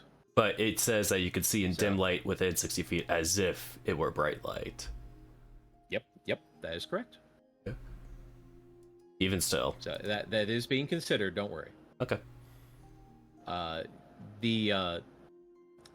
far as devil sights go, you can see much better than everybody else. However, you are at the back of the group, so it's not going to be able to help Bastion. Fair enough. Dark. So Bastion, as you're looking around, as you're moving forward, I need you to give me a dexterity saving throw at advantage. Wonderful. Was he within 10 feet of me? He is not. Darn, I needed it. As you're moving forward and you see at the last second and try to stop, there's a sinew strand that is stretched across this path. And as you hit it with your chest, you hear the sound of bones clanking together, a loud alarm that rings out into the forest. And you hear the cries as an orc tribe awakens and moves towards you. And that's where we're going to end the session. Oh, damn it! Oh, no. Damn you! No! Okay. Why did I do this? Okay, I like. Cool. What's like bones? Bones? Oh, What? Bones? okay. Bones are my worst enemy. Hey, you don't know if they're your enemy? Well, I'll try and smooth talk A my way boulder. out of it. A bone boulder. I know, not the boulder. It depends on if we have to roll initiative first or not. Yep. All right. I don't know, guys. Maybe the remember the orcs phone just want to talk. Yeah, orcs are Maybe they do. very like sociable creatures. Yeah, orcs are known for their Exactly. diplomacy. Absolutely. Yeah. Maybe. All right. Well, Hey, we are back. Yeah. Yay! All right. Let's do it. Let's do it. Let's do it. Let's go. About time. Yeah. About damn time. A minute. It feels like forever. Yeah. Seriously. And the We're next back, day is the baby. 25th. Woo. Can't wait for the next one. Yep, Same. we will be back on the 25th. Indie FurCon is happening that weekend, and I'm gonna see if I can do a quick day trip out to Indianapolis, since it's not too far from me. But even then, probably not going to be going on Sunday because screw that. That would be impossible. I'm not going to do that kind of a drive and then come back and DM a session. So Yeah, no. Right. maybe if I'm lucky.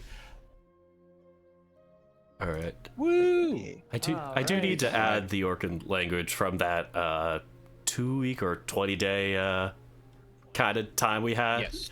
Yeah, I forgot to do that. I was like, oh You do shit. know Orc. If we do, I speak the Orc. I can do speak Orc. Is it a low grunt or a Well, high that grunt? was something. That was fun. I just It was wanted to also something.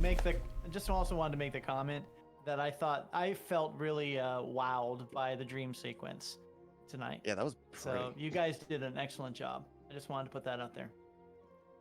Aw, thank you. Even though my mic shut the bed when I was doing that. I said you it's guys okay. did a good job. I did not say your mic did a good job.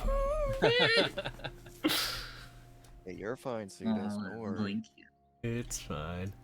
It's like every time where it's like, oh my god, we're gonna get something big from Cetus and Dana. It's like, oh shit, this is gonna hit hard. This is the thing. I know what the backstory is, and it's really well made. And I think Cetus and I just kind of vibe on this because we kind of have a similar. I think we might have a similar taste in stories in some cases. So I think we're on the same page on this. You flatter me. It's nothing. Aw. Well, I'm looking forward to seeing this resolution. I really am. Yeah, Same. you guys keep getting snippets of it, and believe me, when you get the whole story, it's tragic, There's so much but frustration. it's beautiful. It's so beautiful. It's a great story. I love tragedy. That's just me. Tragedy. Tragedy. Tragedy's Tragic. fun. Yes. All right, guys. I Yeah, should I'm- You guys again. bounce. Dana, you Right. get yourself better, okay? Yes, Yeah, I will please try do my that, man. best. Please do feel better. Congratulations on making it through the entire session. Yes. Yes, my leg we're hurts. sorry. I'm gonna prop my leg up and lie down, and just Yeah, you are. try not to think about it. Yeah, try not to. Rest. But Yep. at least All keep right, me up to guys. date, Have a sweetie. good night then, and we'll see you in 2. Have a good All night. right. Night. Goodbye. Bye. Goodbye, everyone. Love you. Mwah, mwah, mwah. Smooch. Well, that is the end of our campaign for tonight. Honestly, good way to get back into it. I was worried I'd get too bombarded with stuff. The dream sequence was definitely a really good one. There were moments where I kind of was just personally like in my zone of like, wow, just that frustration for Boy and Pearl. Like, well, but yeah, I am a bit scared for having to speak Orc and be quote unquote diplomatic. So I can't wait for that. I am debating if I want to raid somebody or switch over to a different stream. Like, I'm kind of feeling a little energy to like do a different thing tonight for streaming. So I'd end the recording and this stream itself technically, but I may recoup and then like a couple of minutes kind of get stuff reset up. Maybe I'll do another Golden Lamp stream, or maybe take it easy and do some truck sim or I don't know, City Skylines, if that doesn't crash. So, but I do have such a good raid message is the only problem. That one quote, how much meat is on a humanoid, is just too damn tempting not to write. Decisions. Well, I think I am going to check who is on.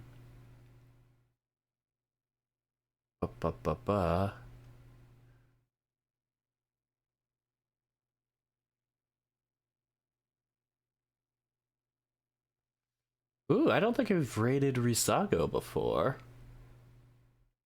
If you don't know who Risago is, just gonna double check on who that I am, think it's the right person. Wait, no, they rated somebody. Darn it! Or did they? Oh, I think they're still going. Okay, getting through the ads and ads. But yeah, if I am remembering and not embarrassing myself, nah, Risago is somebody else. I blank it out. Is it Ricky? Yes, it is Ricky. I was too scared. I'm like, watch me say it is Kabu's hubby, and then completely think it's somebody else. I was too scared to say it. If Kabu's watching this, I'm sorry. But yes, I think we are going to raid Risago, assuming stream's not over. And it's looking very, very cute. Okay, we are going to raid. Could always save the stream for another time. Or start up later. Okay, here we go. Stream raid message.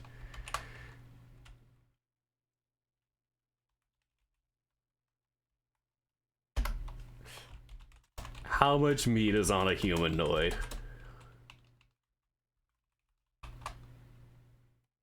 If you have the emotes chat, feel free to use them. Otherwise, use whatever you want. Try to get the one that's not sliding.